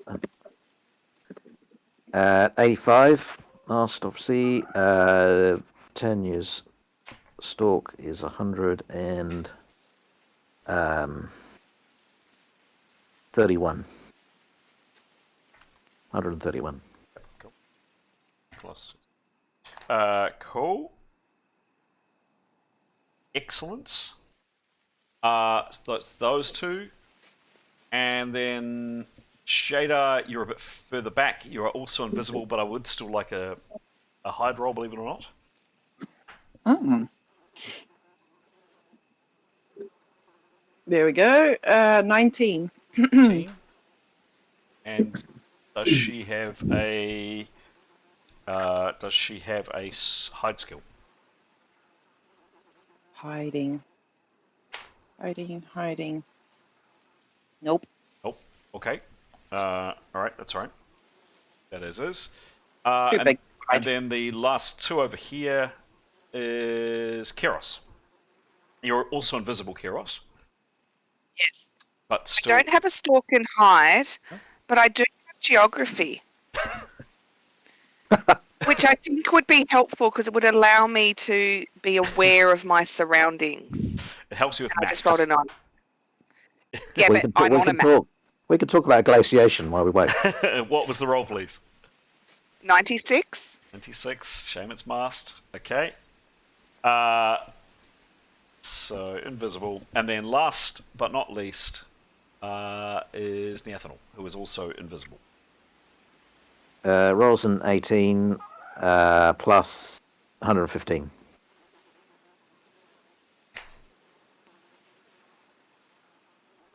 So I reckon, Askell, you might be better keeping really low because if you've got a lower bonus there, haven't you? Okay, so those are the rolls. So Mithan, we've rolled for. Nicholas is invisible. Jada is invisible. Keros is invisible, and Neathanel is invisible. Have I got that right? Everybody else is visible but hiding. Yes. Yeah, cool. Thank you. Yes. Excellent. Okay. Cool. And you wait. It's getting later in the day. The sun is increasingly going down. Sound of insects are around you, and a number of you, not going to identify who, but maybe on the eve of combat, are getting a little bit nervous. Sweat is trickling down your neck. Some of you finger your bowstrings and your arrows, and some of your hands are feeling slightly clammy. Battle soon on you. And Nicholas's guesstimate turns out to be reasonably accurate. Within maybe 20 minutes or so, 15, 20 minutes, yes indeed, you see peering out in the open terrain, definitely making a complete beeline for this little stand of trees, a group of 7 figures. They're keeping low to the ground, as perhaps you might expect, and definitely slipping as much as they can from tree to tree. For those of you who understand and know woodcraft and understands how to move quietly in the woodlands, you're impressed. These people clearly know their business. It's a bit far away, but I am going to give you, for the keener eyes amongst you, I'm not going to ask for perception rolls. I will give you a quick sense of who you see. Obviously, the characters at the back, the melee characters don't see this. This is what the characters up the front see. Someone kind of bringing up the rear. In front, there are some archers that look like this. This. There's another archer. Then there's this guy here who is bound. His hands are bound. Obviously, at the moment, he's just a distant speck on the horizon. As he gets closer, you get a bit of a sense of who he is. This woman, and then the chap with the axes that I mentioned. And they're moving cautiously. They don't have equipment on them. That was one thing I forgot to mention to you, Nicholas. So they're moving without any gear other than their weapons. These images have people with arrows on the string. They don't have that. Their bows are readied. Their bows have strings on ready to fire, but the arrows aren't on the string, so it doesn't look as though they're immediately expecting trouble. And they move forward. This is where they come.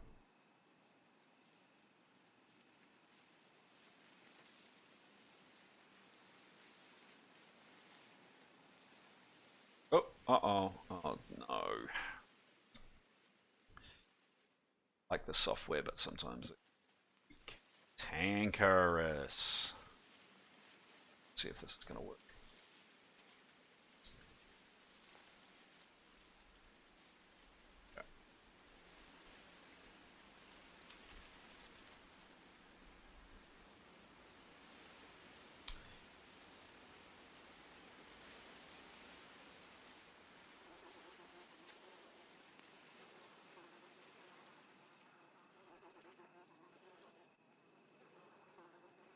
Okay. So they're moving cautiously, and they seem to be coming pretty much over here towards yourself, Eros, and Neathanel. Keeping low to the ground, as mentioned, and they get to about here, and they're definitely scanning. They are absolutely looking. And let's try some perception rolls for them.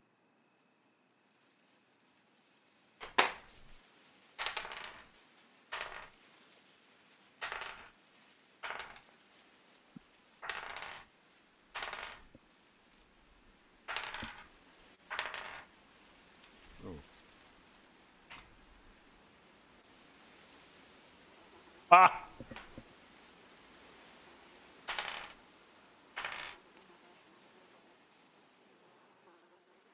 Okay.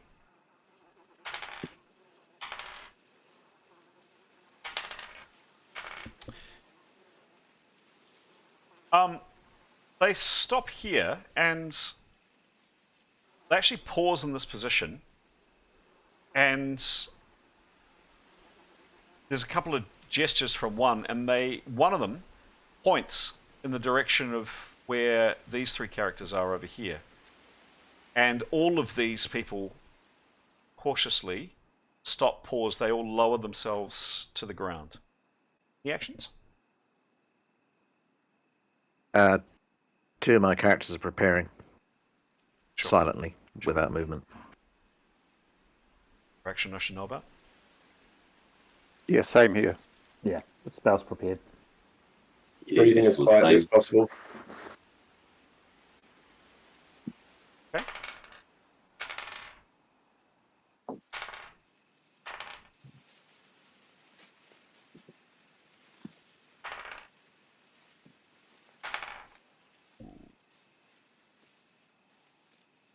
Right. They seem to have seen something, or you thought so. Then after a moment or two of... They don't appear to be hard to judge at this range because they're some 130 foot away at this stage. But they then move on. Apologies, how far does a composite bow fire? Sure. Composite bow can fire a maximum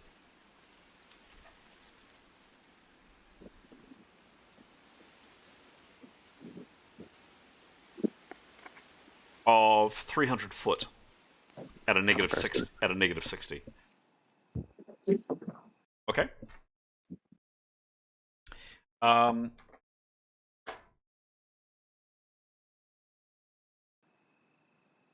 Get up to here. Any actions?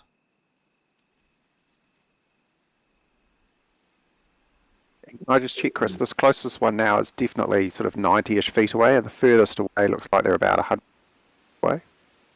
For Mithan, where is Mithan? Mithan is here. It's 100 for Mithan, 100 foot away. Furthest away is 130 foot from Mithan. Yep. Patience is the better part of valor. Any action from anybody? Well, I think the idea is they passed that tree, wasn't it? So I guess as Yeah. they passed that tree, we would attack. Yeah. Do you attack now? Oh, No, when Once they're all past, once they're all within range. I'd say. So holding action till the last one crosses the tree, and then attack. Duly done. Unleash hell, as they say. So we're going to go into rounds. New encounter. We're off. And, oh no, we're not. I'm going to roll initiative. I'm going to give Tanya a plus 50 on her initiative because she has an arrow ready on the string.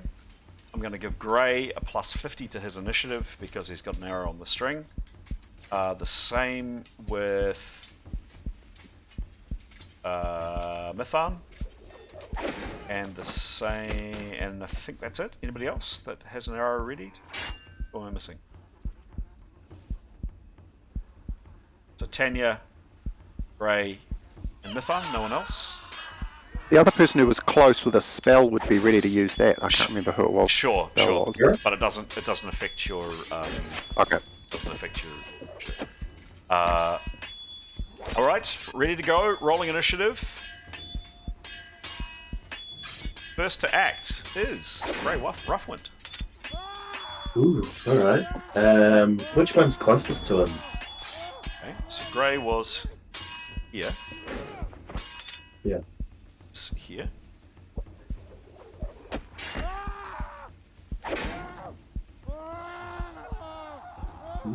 Just a second.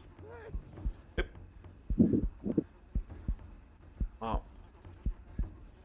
Less about which one's closest, and it's actually more about Which one's the better shot? yeah, because you can with a couple of them you can only get their upper torsos because they've Yeah. gone. So take your pick. Maybe This one here not is the prisoner. Not the prisoner. You don't want Yep. the prisoner. Don't want the prisoner. Maybe go for the second to last one. This It's one. a little bit closer, but it looks like you get a full shot. Who are the archers, Chris? Archer here. Well, hang on. We're resolving Grey. So Grey, you're going for this one. This one here. That's an archer, isn't it? No, it's this woman here. So we said we'd shoot the archers first. Yeah, yeah. So, but it's Grey's turn. Grey, what are you doing, please? So, not can people just not impede on another player's turn, please? It's true, he was going to go for this one.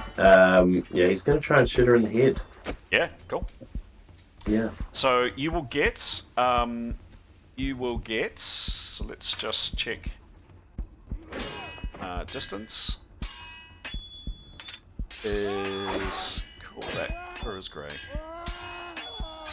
Call that Grey. It's bang on 100 foot. You'll get flank on this person. You will also get surprise on this person. Ooh. Give me a roll, please, Grey.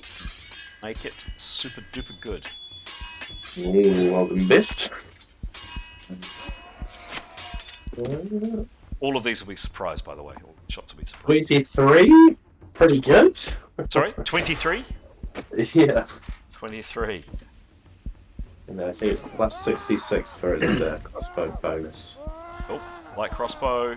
The range is bang on 100 foot. She doesn't think it's fair for her to get a DB. So you get 15 for flank. You get 20 for surprise. Without her DB, that did make a difference because she was unaware of this attack. I think this is Gray's first time with a crossbow for a while. Whack! He practices all the time, though. He does. He does. Bang! Nice shooting, Gray. That is 10 in an A puncture. Roll the critical, please. Hope for a high roll. Okay.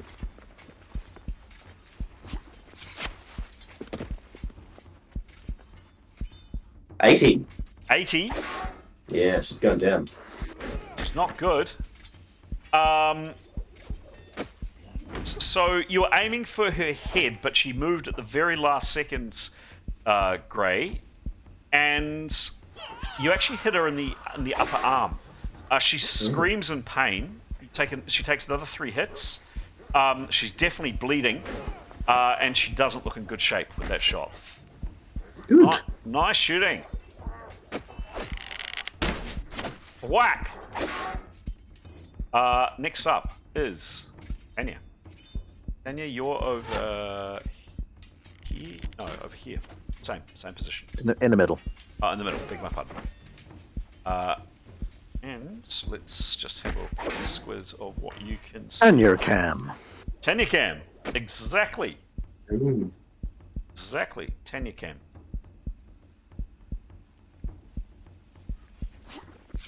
Where'd she go? Yeah. What's she going for? Okay, so of those, the 3 that she can, 4 she can see there. Yep. Can you identify the archers, please? Sure. That's an archer at the back. The only archer I can see? Yes. Okay, that one then. 7. Oh. You will get... Yeah, I'll give you flank on that one, and also surprise 2. This is happening basically simultaneously. Tanya on number 7. Give me a roll, please. Conventional arrow. Yep. Which is a plus, but 52 roll. 52. And with a plus 10 arrow, that would be plus 111. Cool.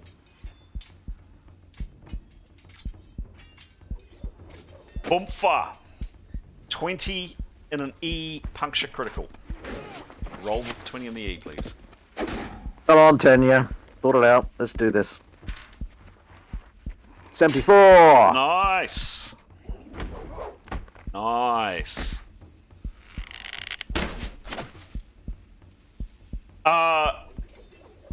Smack into the leg. Really solid, meaty shot, and you don't think that person is running or moving anywhere fast in a hurry at all. That guy has got an arrow sticking out of his leg, and he's in serious trouble. Good shooting. Next up is Mython. This is This is Giles's first attack roll of the game. Are you ready? Are you ready, Giles? Okay. Who can I see? Who can you see? It's quite exciting. Who can you see? You can see from this angle. Well, you've got a choice. You can either shoot the same one that Tanya just did, open shot. The second one that Gray just did, open shot, or head and shoulders, or half cover on these two. Are they archers? Which one of those are archers? That's not an archer, and that's the prisoner. If I'm going to shoot the prisoner, that seems pretty mean. I'm going to shoot the other one, ideally right through the eye. Which one? No, not right. The archer? The one that's unshot. So 2 of them are wounded. Those 2 are wounded. Yep. So I want to shoot either of them. Yep. Okay, so they will get cover from the position that you were in. Fine, that's fine. We want to Okay, so maximize which one? So it's actually the only one you can see is 26. 26 is this guy. This one here. Yeah, that's fine. Oh yeah, he's not wearing. I'd be able to see he's not wearing a helmet, right? Sure. Oh well, we probably can't, but give me a roll, and now he will get half cover. Give me a roll. Yeah, so Exclamation mark. oh, 11. I smashed it, bro. Range, you don't get a bonus or a minus for the range. You do get a flank. You do get surprise. You rolled an 11. You can only see half of them. Regret to... Oh, he wouldn't get his DB. Because he doesn't know that an attack is coming. So, you do a crit. A critical hit. It's a reasonably low result, but you still do an 8 and a B. It is possible to kill somebody with a B critical. Roll the critical, please, Mithan. Hope for a high number. Does the 113 of Mithan's composite bow make a difference? Oh, I've added that on. Okay, excellent. Yep. Oh, look, it's 127. 81. 81? Not bad. First shot of the game, Giles. Whack. Yeah, good, solid hit in his upper side. You do him 6 hit points. He's definitely bleeding, and he screams in pain. Thwack. Yeah, that hit him hard. Very hard. So, 3 bow shots. 1, 2, 3 of your foes have all been hit with either bad or reasonably moderate injuries. Next up is Niathanol. Niathanol, what are you doing? I think she's going to cast, but I wonder if she wouldn't mind deferring her cast till the end of the round. Is that Yeah, possible? just remind me, please. Keros. Okay. Who can she see? Everyone. They are uncomfortably close to you, Keros. They are very uncomfortably close. Like, they are almost on top of you, uncomfortably close. So, just checking this out, just the way that they happen to have walked. She can see, from Keros Cam, she can see that. She can see everybody. And the closest one to her is this one here with a bow, and he is literally... From Keros, he is right on top of her. He's 27 foot away. Okay. She's going to cast Sleep on him. Okay. The number... Or now... 7 levels or 10 levels. She's going to do Sleep 6, which is a total of 10 levels may be affected. Okay. But targeting this person to begin with. Yes, and they're an archer, correct? Yes, they are. Yes, please. All right. Chris, could I, not for Karis's perspective, but... Sorry, I'm anyway, just going to resolve this. Right. Go for it, please, Karis. At 83. Nice roll. 83, Nice. 83, range of... You don't get a bonus for the range, neither a plus nor a minus. What is your base spells, please? Base spell. Should be plus 9, I think it is. It is, because it's the same as your level. Okay, I'm not sure I see that on the chart, base spells. But yeah, Yep. she's level 9. And that's 25. What's 25? Bearing. Leather armor. Nice.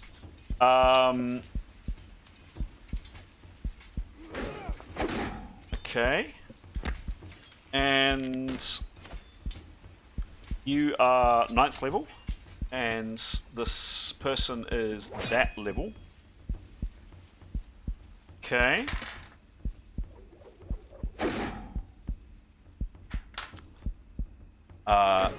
Just for fun, I don't always do this, but just for fun. Don't be fun. Don't be fun. He's got to roll 102 or better. Exclamation mark R space D 100. Sleepy time. Goes down. Oh, bye! Bye! He goes down. Nice. I wonder if that's gonna. Okay, no, it's not. Stay down. Stay down. Oh, okay. That's not going to work. We know that this guy is down. Now, up to 10th level. Is that right? Yes. Is that the right one to pick? Just a sec.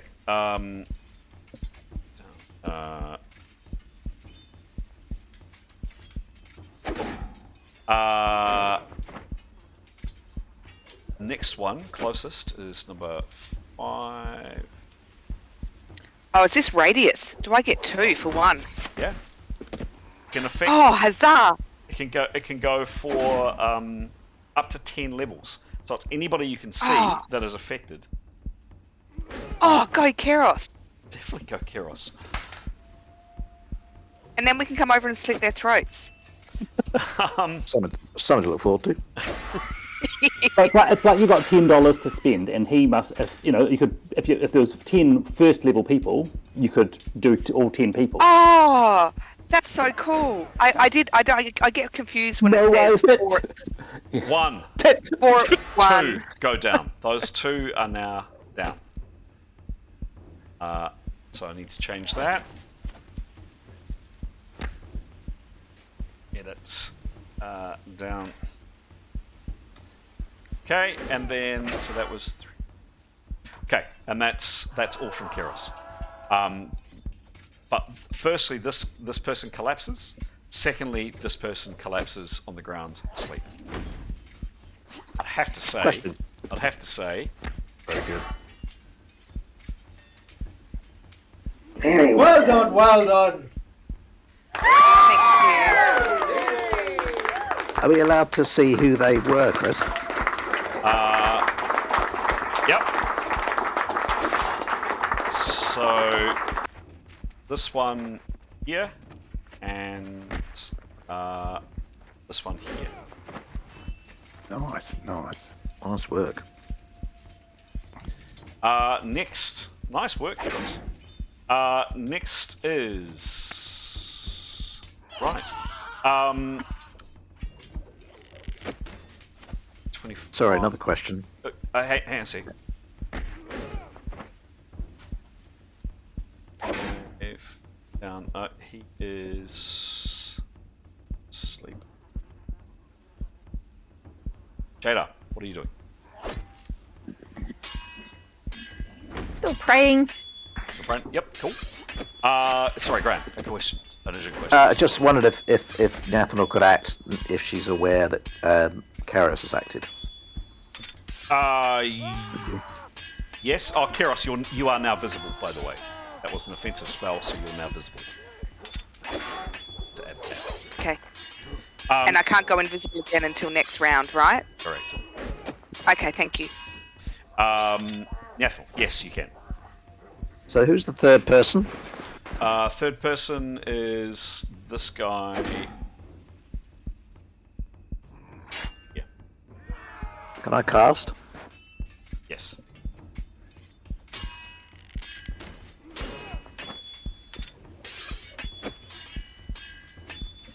Oh, for fuck's sake. 2. 2. That is a spell failure. Yep. Oh. Is it an attack spell or a non-attack spell? Does it require a resistance roll for the target? What it was going to be was leave item. So I was going to attempt to teleport the guy's bow 50 foot away from him. That's not an attack spell. So, give me a roll. Oh, hang on. He would... No... Yeah, interesting one. He would require a resistance roll to hang on to it, I would say. Yeah, ooh, grey area. I think you could argue it either way, whether it's attack or non-attack. The actual spell itself is not attack. If it's teleport, though, does it not just disappear? It's not really moving, is it? I mean, in the sense that it's not... Yeah. It ceases to be somewhere and then reappears somewhere else. Yeah. I think not... Yeah, okay, let's go non-attack. Non-attack. So give me a non-attack spell failure.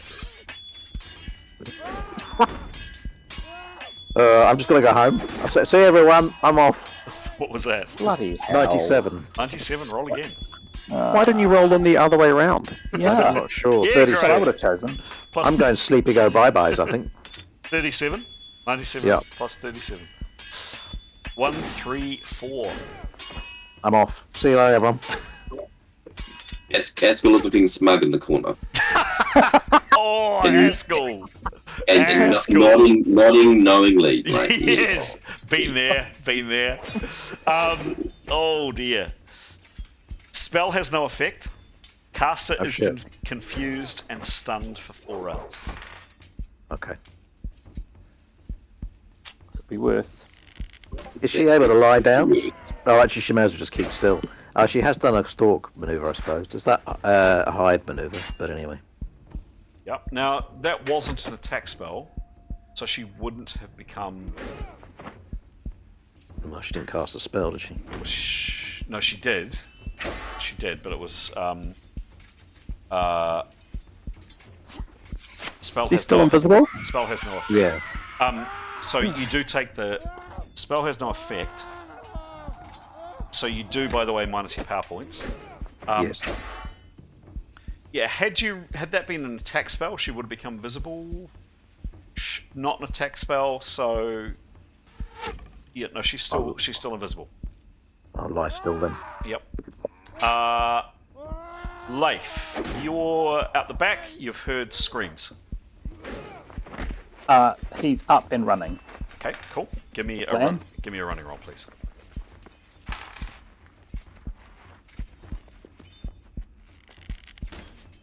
18. 18. He doesn't wear armor, does he? So what's his No. agility? 12. 12.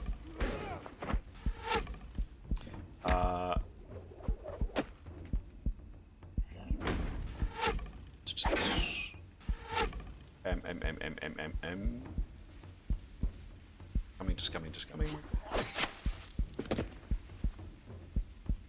It would be not a routine maneuver because there's some difficult terrain to kind of negotiate. Yeah, I mean, you don't actually make it that far, Leif, with that roll, I'm afraid. 70% of what he could normally done. So 70. 70, yes. Yep, 50 foot. 50 foot? Yeah. Oh, sorry. No, that's not true.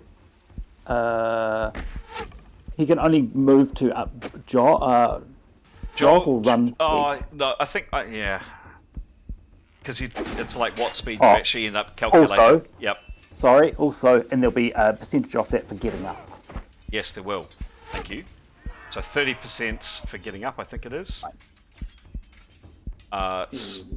Standing from prone? No, Maybe it's standing from prone 20%. is 50. 50%. Cool. Standing up from prone is 50%. So yeah, he's not gonna.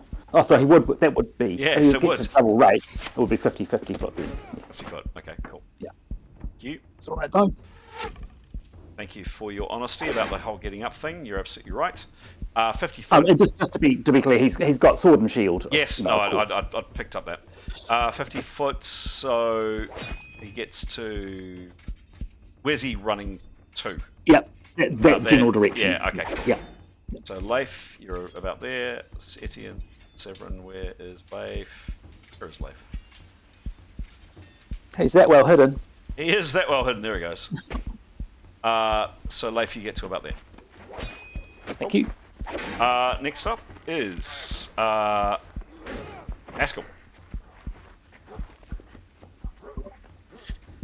Alright. Askell had been preparing, Sure thing. and he... Oh, on the screen. How far away were they? From him, 100 foot. Ooh, no, it's not going to work.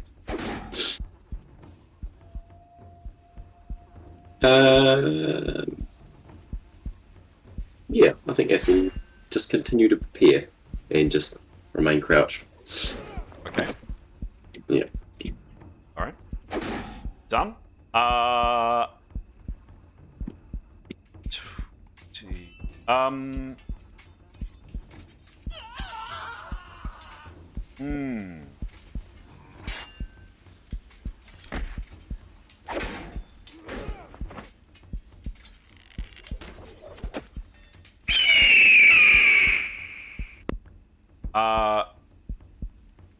This one here, unaffected, seeing two of their companions drop immediately and screams from behind.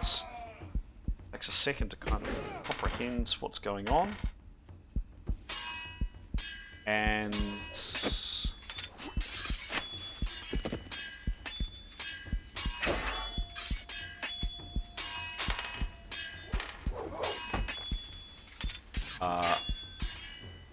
legging it.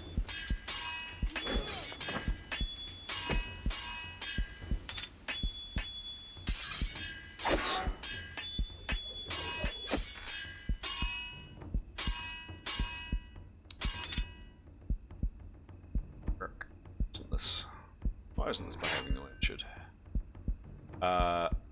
Gets to, realistically, by the time he's going to come to terms of, probably gets to about there. Yeah. Bow in hand, he is sprinting that way.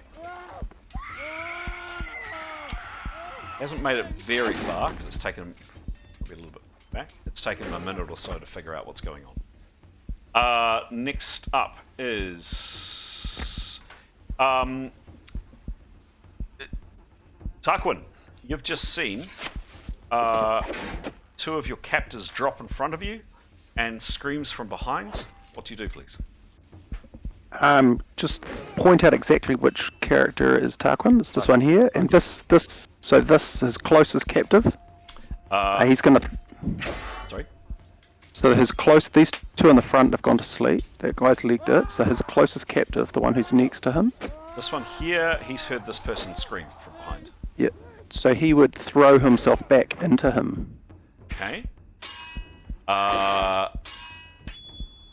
Okay, cool. So that would be a brawling attack. Give me a roll, please. Okay. So 26. So you turn, or you basically hurl yourself against this person. Give me a roll.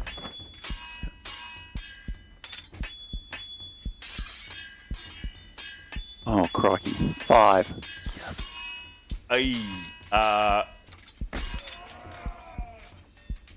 Yeah.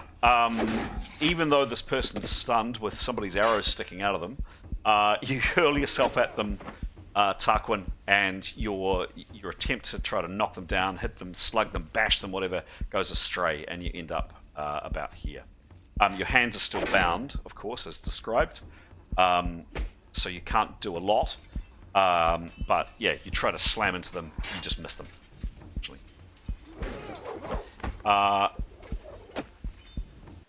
Next, who else is stunned?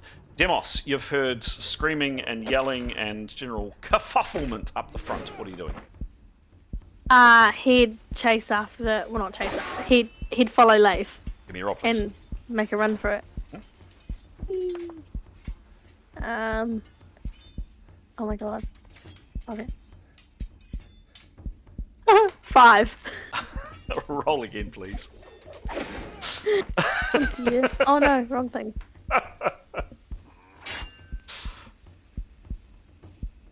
17. 17, okay. 5 minus 17. What is his skill in armor, please? Yes, that's it. Oh, +0. +0, yes, that makes sense. Cool, okay. Yes, sorry to say, Demos, you're the same as Leif. So you get, for simplicity, I'm going to say you get about the same distance as well. You have to get up from the ground, obviously with your sword and shield, your spear and shield, and you get to kind of about there. Alrighty. Next up is Etienne. Well, similarly, he's going to get up and follow the troop. Oh, give me a roll. Yeah.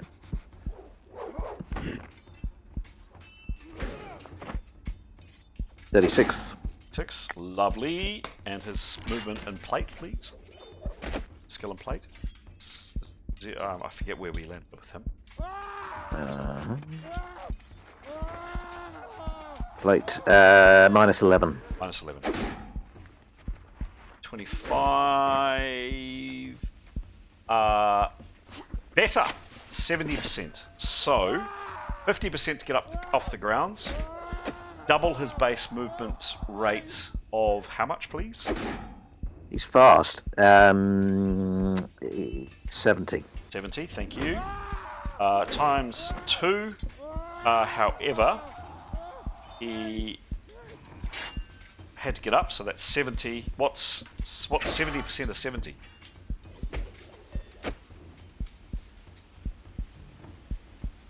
49. There you go. Yeah, 50 foot. 50 foot. Funny enough, you end up... Where is he? You end up pretty much... Next up is Nicholas. How far did the running away guy move? Some distance. Right, can Nicholas get Nicholas can move 25 foot, and can Nicholas move 25 foot and cast a spell at him and have him within 100 foot? Okay. So. Oh no. Where is Nicholas? He's the far away one.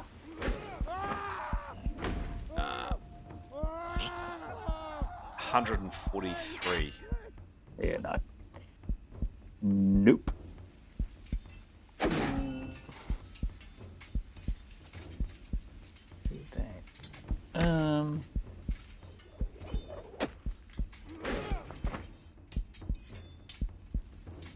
He's just on the wrong side.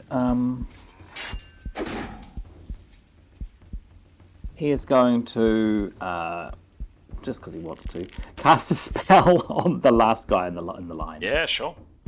You're on. That range is, call it 100 foot, 104. It's 100 foot. Cool. 46. What kind of spell is it?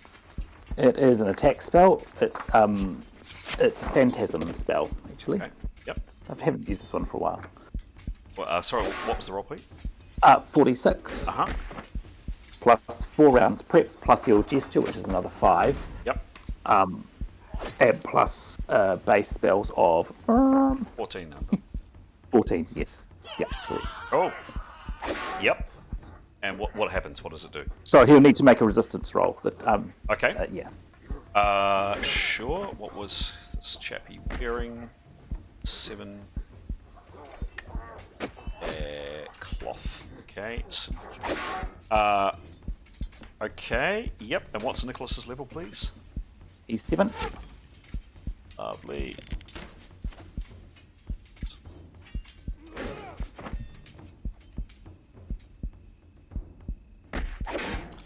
Okay. Did not make his resistance roll. What happens to him? Yeah, we'll need to know how much he didn't make it by, because the duration of the spell is 1 minute per 10% fail. 26. He missed by 26. Cool. So that's 2 minutes. 2 minutes. Cool. The spell is the target's attacked by a creature of shadow. The creature is actually a mental illusion, and only the target sees the creature. The creature will immediately attack the target in melee. The creature has an armor type of 1, but has the same DB, OB, and hits as the target. Use the target's highest melee OB as the creature's OB. Ouch. Okay. I assume when it says immediately, I assume it means this round. Yeah. Yes. So you have to make him attack himself. Yeah, will do. I'm not quite sure how I'm going to do that. Yes, I am. I'm going to hit him. Clone him. Something different. And he's got, the only difference is he's got an armor type of 1. Yeah, got it.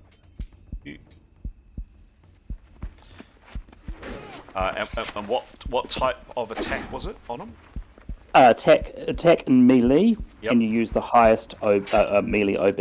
Okay, just a second. Change. Let's see. Critter attacking himself with a melee. That. So, gonna create another one of him. Put him there. Change his colour. Hello. Hi.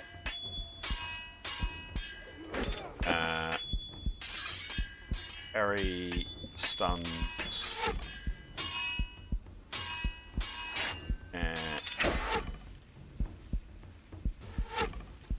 really good roll. Why isn't there damage? Good. Oh, just got a penalty. So this thing just did 10 in an E-puncture critical on person. And another 10 hits. So this chap screams again as this shadow phantasm appears and attacks him. There you go. Having a bad day, I think. Yeah, really bad day. Nicholas is now visible. Nicholas will take cover even more behind the tree. Okay. Sure thing. That's a nasty spell, Pete. 2 knives, 12. Done. Too much. This woman with the 2 knives. She was here. She was hit. Where is she? Second from last. There you go. Staggers back a little bit. She's clearly badly injured with an arrow in her. She moves back a little. And then last but not least, Severin. Okay, so he'll run forward. Cool. Give me a roll, please.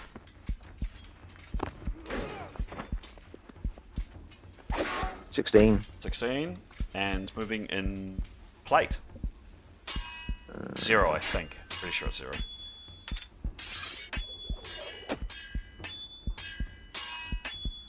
Minus 12. Minus 12, okay. I don't think he can go any lower. Any lower Yes, no, we have maxed him out. That's right. 12. Okay. 60%. So roughly, where'd he go? There he goes. A little bit behind these guys. There we go. And that is the end of the round. GM's going to head to the loo, have a chat amongst yourselves. Back in a tick. Suggest we better get the retreaters, huh? Yeah. Has anybody got a handle on if there are any archers actually left in that lineup? I don't think there are. One of the archers ran, 2 are asleep, one's been pretty badly shot. One's been attacked by a shadowy thing. Yeah. Yes. So yeah, the 2 asleep ones will be able to wake up if we make too much noise. I think we kill one and drop bind the other. Yeah. Nicholas can give someone a boost to trying to catch the person who's run. He can cast an instantaneous spell, which is leaping, which makes them leap forward 50 foot. Yeah. So they can, and with 10% of his action. Who's Nicholas with? With 50 foot laterally. With Mathan. Of course, with Mathan and. Is that where Grey is? Yes, he's next to Mathan. Yeah, one of those 2 would be good. Well, if Mathan shoots the guy, Grey could, because Grey's has got a crossbow which takes much longer to load. Do you think Grey could go in pursuit? Yeah, he could drop his crossbow and get his axe and leap onto him. Yeah, it'll give him a head start. So if Nicholas can cast leaping on him, if Nicholas says, I'll leap you, sort of thing. So if Grey holds his action until after Nicholas, then a bonus 50 foot on his movement. Ooh, and I think Tanya will probably take off in pursuit too as backup. Awesome. Take another shot. Oh yeah, she could. Well, I don't know if she can see anyone actually. Yeah, I didn't know about that little bump. It would have been good to know about that one. I didn't know that. We didn't check. Can you knock an arrow and fire in one round? Yes. Yep. So yeah, it's a rapid fire action, and it costs 90% of your action, and your attack is done at -20 because you're reloading so quickly. But I think it's given that I don't know if you stated, but I think usually because archery, a missile fire is 50% action, then you would normally start reloading. So you go 50% to fire, and then your full reload is 70%. So you'd use the remaining 50% of your round to load 50 out of that 70. The first 20 of your next round will be the finishing reloading, and then you can fire again for 50. Oh, okay, perfect, easy. Yep. So that's why archers should, we assume that archers reload, or do we? I don't know if we have to state it so much, but Yeah. Yeah. Good to know. But yeah, so you can do a 90% snapshot, or you can do sort of get a reloading chain going. Okay. I'm gonna have to be off in five minutes. If that's all right, 5 to 10 minutes. Okay. Yeah, same. Sure Same. thing. Sure thing. So let's crack through this round. Neathanol, you are stunned. I'll remain where I am. Okie dokie. Jada, anything for you? Probably just prepare in case I need a shield. Cool. Yeah, I've got to go soon at 2. Just letting you know. Okay. Okay, bye. No worries.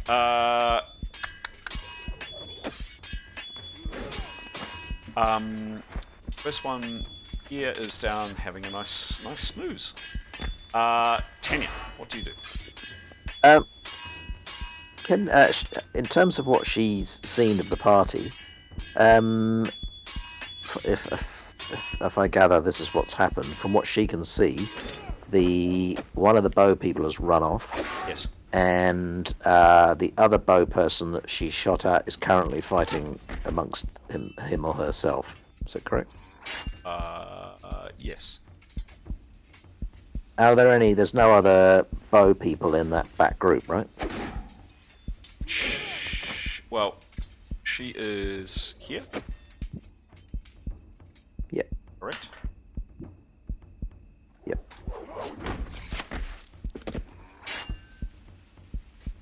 Askell, a little bit higher. That's the prisoner who's just tried to attack somebody. That's the woman with the 2 knives. That's the guy with the axes. There's an archer here who appears to be fighting an image or fighting some kind of shadow. And then, yes, there's this bowman here, leggings. And how far away? How far away? And can I shoot him? Her? It? Whatever. They? I don't know what they are. 124 foot. Yes, you can. That'll be a rear attack. Let's do that then. Okay. And is this a snapshot, or was she reloading last round? Reload last round, so she's got a second this one. Yeah. Okay. Tanya, on number 20. Give me a roll. It's a rear attack. Now the distance is it's over 100 foot, so she has negative 30 to this roll. She no longer gets surprised. She does, however, get a rear attack. Longbow of 101 plus the plus 10 arrows. Give me a dice roll. Make it a good one. 45. Right. Bumfa. Yeah, even with that range, even though he's running, that was still very good shot. It's 25 and a knee puncture. Roll the crit. Okay, champion, let's go. Such a disappointment. 5. 5. Do him another 3 hits. He keeps running. Askell. Askell is going to break cover, and he is going to charge the group towards the obviously one that's see the obviously someone struggling with something, can't see it, but into the 3 or towards the 3. Okay. Axie and knifey woman. Okay. So that is a distance of. So who's your target? Go to your left. No. Yes, those 2. Those 2 here. But just Okay. So that's in that direction. That's the prisoner here. And this woman, and there's this woman here. Okay. And he's going to break and run. That's a distance of 83 feet. I hate charging this, and I actually come up with a really good way of doing it recently, and I can't remember what I did. He's got the track and field skill. Jokes. Yes. Give me a roll for. Give me a roll. Hang on a sec. Let's see if I've got the. Well, it'd be a jog run. Yes. Doesn't wanna... Oh, so he's not charging. He's not actually charging and attacking. He's moving up to attack next round. Is that right? Yeah. Well, if it's clearly it's a shitload of distance, he's not going to make it in a distance, and he's going to be puffed by the time he gets there. Okay. So give me Strong canter. Give me a roll for 4 running, please. Okay. It's quite a distance. It's nearly 100 foot away, so I'm going to say no in this case. Yeah. And I promise I'll get my charging roll sorted this time. It's alright. 31. 31, cool. Now he's not wearing armor, is he? So just what's his agility? Agility. It is +8. 8, 31 plus 8. 70%. So what position was he in, Askell? So he was next to Tanya. Yep. I guess he was crouching down. Crouching down. So standing up from crouch is what? Standing up from crouch, 20%. So help me with the maths, please. Can you double his movement rate and tell me what 70% of his movement rate would be minus 20? Gosh, where is it? Movement. His movement rate is 60, so doubled 120. 20%. 30. Yep. Yeah, so at least he's 90. Cool. All right. So he's definitely. Where is he? So he's got up. He's got up to her. He's successfully run up, and he's upon her. He won't attack this round, but he certainly can next round. Cool. Big scary face. Big scary face. Rah! His war face. Done. Cool. Next up is Gray. Gray's gonna drop down his bow because it takes too long to reload, and he's gonna get his axe, and he's just gonna hold on what he's gonna do. Cool. And yeah. Hold this round. But still lying or crouching down? Lying down? He'll probably pop up actually.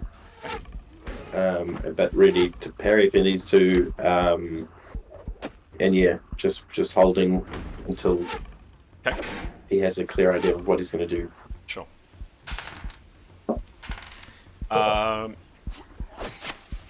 Chap that was running. Oh, isn't that working? It's better. Also continues to move, and he didn't have to get aware of what he was doing, so he legs it all the way out here, 100 or so feet away. Next up is Etienne. Yep, he's going to run out. Give me a roll, please. He doesn't have to stand up, so it's just simply double his double or triple, depending on what speed he's going. 97. What speed is he going? Oh, full speed, 97. 97. Cool. Fast as you can. Fast you can. Sure. 97. Roll again, please. 21. 7 plus 21. And it was a negative 11, I think. Is that right? Yes, that's correct, yeah. Cool. Base movement of 70. Cool. Hey, I'm conscious, guys, that it's 5 past and people had to go. This is definitely the last round of the game. Do people have to head off now? If so, let me know. I'm fine Okay. for once. But, I can wait to finish the round. Yep. Yeah, wait for the round. Yeah, I'm not in any hurry. I can stick around for the rest of the round. Cool. All right. Yeah, I've got about 5-10 minutes left, and then I can go. Sure thing. Yeah. Oh, marvelous. Etienne. So,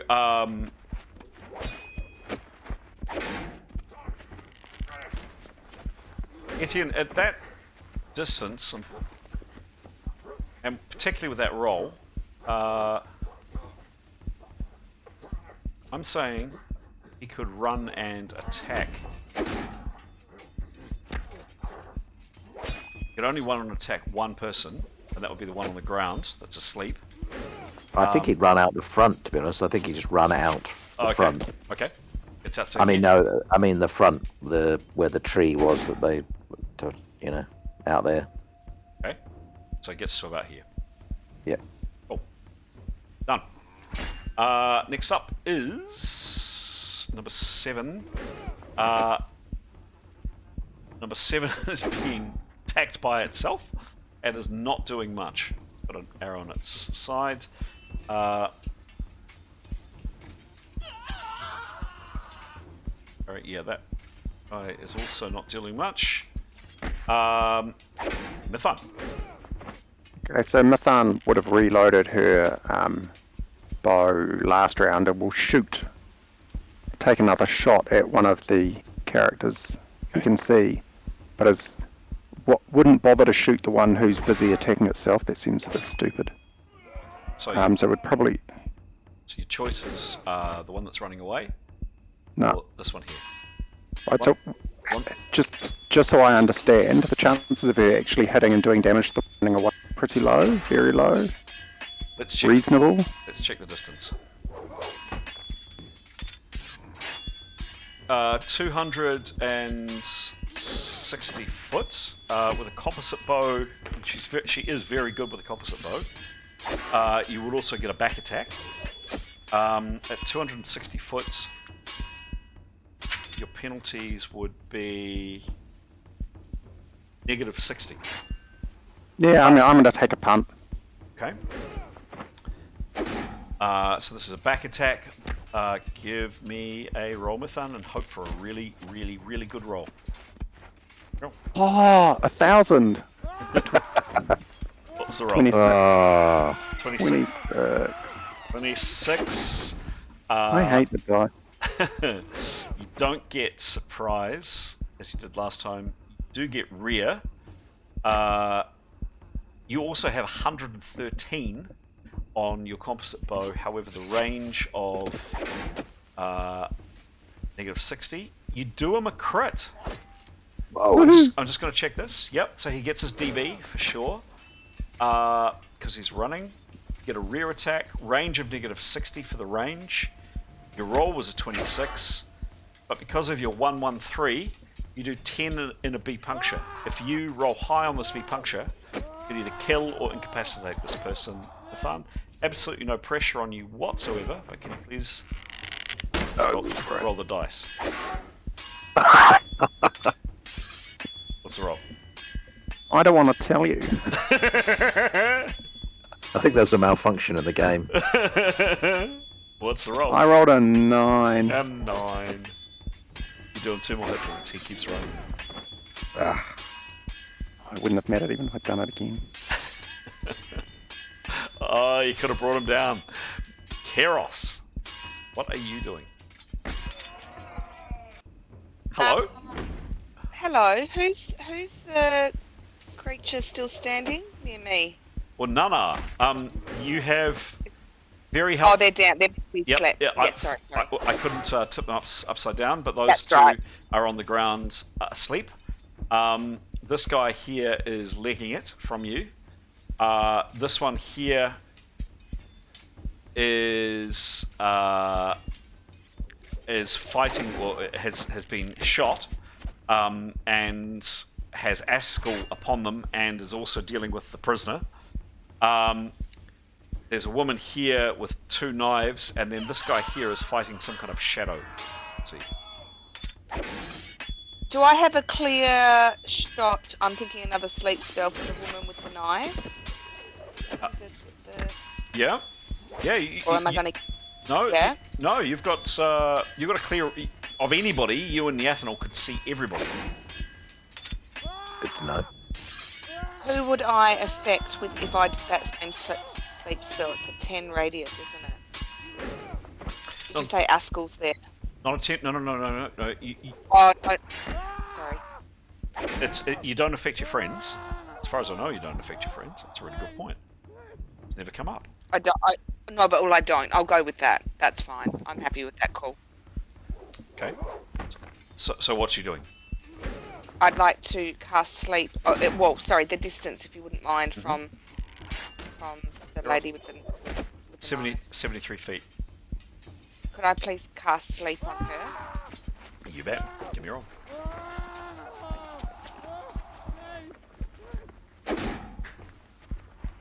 $86. Huzzah. Nice rolling. Thank you. Now this is no spell prep. Now normally this is more for. But I don't need it. Sure, this is more for Giles's benefit. Keros has this amazing ability that allows her to not have to prepare spells. It's very handy. You do get a negative 10 because of the range. So it was an 86, is that right? Yes. 10 because of the range, plus 9 because of your base spells. What is she wearing? Nothing. She is wearing metal armor. And she is cool. That level, and you are that level. Just gonna roll that or better. Is the 0. She rolls another 0. She succeeds. It's the 3. She goes down. Yes. Nice one. Thank you. So she Head's is down. she is down. And it can affect others. 26. Within 100 foot. So the spell's description is target. It's just you just choose targets within 100 foot. I think. Yeah. So who are your targets, Keros? The bad people. The bad people. All right. All of the bad people. But do we want we don't want the prisoner to go down. What's his name? I don't think we asked. Tarquin. No. It came up. I just Don't want we the know bad yet? people. Bad people. The bad people. Okay. This one is unaffected. This one here that's fighting himself.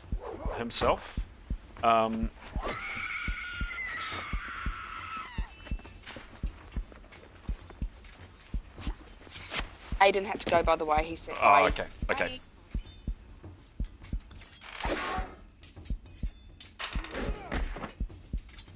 And this chap here, who is fighting the shadow monster on him, also collapses. Nice work, Keros. Thank you. Um, Then we could come and slit their throats. Yeah. Tarquin. This beautiful man that you... Oh no, not beautiful man, it's no offense, it's Askel. Suddenly, He's still beautiful. what appearance is Askel? He's actually not that great. He's average. He is 61. Okay.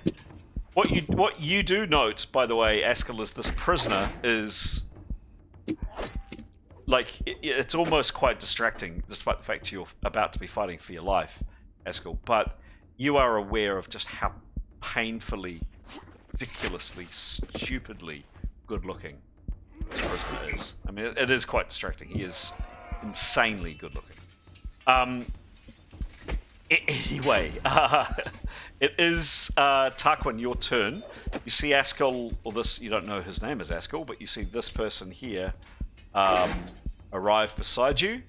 You don't know what's going on, but this person is now the woman with the 2 knives. One of your captors has been struck by an arrow. Tarquin, what are you doing? Your hands are bound.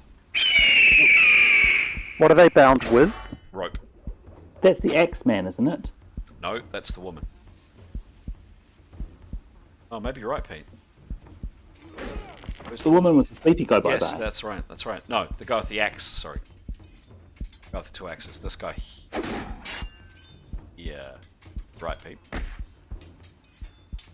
Bound with rope. Tarquin. Okay. So obviously I'm going to flash my most winning smile at this new character who's come up to have a go at my captor. And then I'm simply going to get as far away as possible as I can from everyone. I don't want Axie in the back. Okay, so where is that? Well, I'm going to scoot away from the action, probably towards where the arrows come. I'm going to run towards the trees where the arrows came from. Okay. If I can get there without this guy, without getting in the way of these two. Okay, give me a roll, please. And add on your skill moving in rigid in soft leather. Oh, 91. And which one do I add on? Soft leather, I think it's plus 20.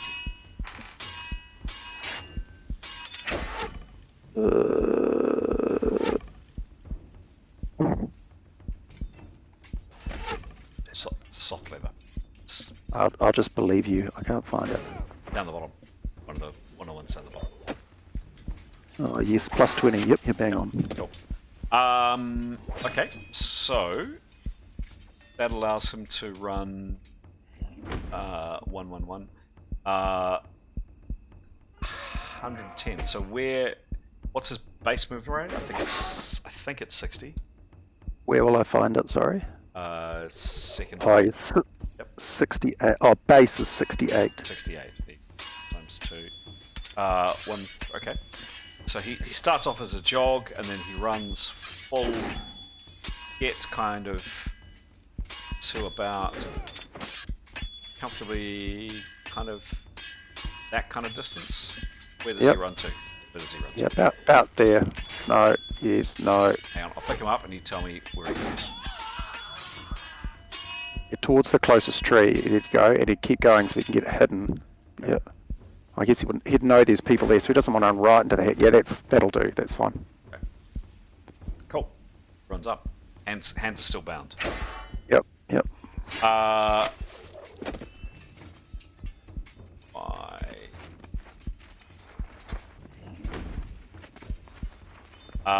7. Bursting out from cover in a similar direction to Etienne. You're off, please. Opportunity 67. Opportunity deflections. Oh. If he needs to.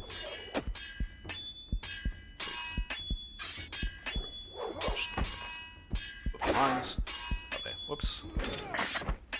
Oh. Leif. Leif is doing the same, but if he sees Tarquin, if he sees the prisoner, he'll greet him or, "How's it going?" Hi there. Nice day. Hey there! Run past, give him a bit of a wave, sort of. Okay. But want to acknowledge his presence and say, hope things are well or whatever. You just want to acknowledge. How's your day? How's your day going? Yeah. Nice day for it. He'll get a smile and a wink in return. Nice. Give me a roll, please, Leif. 66. 66. I'm going to say Leif makes it a bit further than the other two. It's probably out to about here. He's not wearing armor. Cool. Very good. 2 knives. She is also still stunned. And no, she's asleep. Nicholas. Your chap that just had shadow cast on him and was fighting the shadow has just collapsed. Cool. That shadowy thing is just a duration thing, and I think as soon as that person dies, it stops. So unconscious is the same as dying? Yep. If the creature is slain by killing or incapacitating it, the spell is cancelled. No biggie. Nicholas will turn to Grey and say, I can... he'll sort of... It's because he hasn't seen Grey act. He'll he'll say, "Are you chasing that guy? And I can help. I can help start you." And we did sort of discuss that before, and Aidan said he did want to run to try and pursue the running archer. Okay. So Leif would Nicholas would put his hands on him and Snapcast leaving. Okay. Cool. Give me a roll for Snapfire. Oh, 100. Hey! Whoa! Nice one. Spell definitely goes off. Oops. Wrong sound effect. Whoops. Wrong sound effect. Spell definitely goes off. And what's the effect of the spell? He will move him onto the ground 100 feet from them in the direction that the archer is fleeing. So he's 100 feet closer to the archer, and I believe Gray's intention was to continue to run to try and catch the fleeing archer with the rest of this round. I believe that's what his sort of held action was to take up pursuit. Okay, so to 100, Gray is there, and then give me a roll for running for Gray. Oh, yeah. 64. 64. Okay. Gray moves. Taking.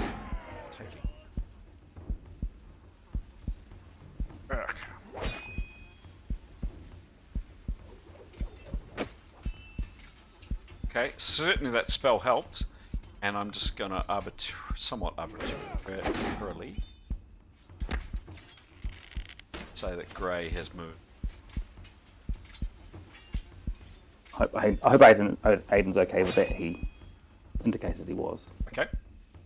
Cool. Very good. Last actor of the round is Demos.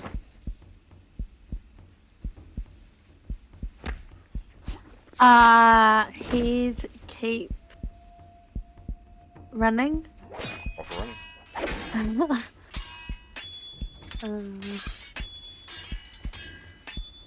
83. 83. And what was his armor again? Top +0. +0. Demos, 83. It was a good roll. Pop him about there, or you tell me where you want him to go. In that range. Maybe to the no, the other way. Yeah. Done. There we go. And that is the end of the round. Cool. Done. Yay. And that is where we're going to leave it for tonight.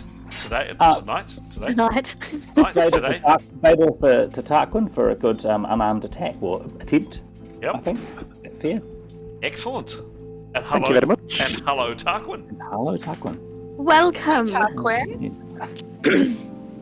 Yes. Nice to be here. Will be nicer when I'm unbound. Well, we might get around to that. So. Actually, I won't be here. Can I just say, have good luck for the next couple of episodes. Just intentions for Tenya. I think she would, for next time, if whoever's playing Tenya, I think she would pursue the archer behind Gray in case Gray needs some help. Just if anyone can remember that. Thank you. Duly noted. Cool. And thank you to those who offered to play characters too. That's very helpful. Have a great time. Hang on, Thanks. We'll do. Yeah, enjoy. I'm going to just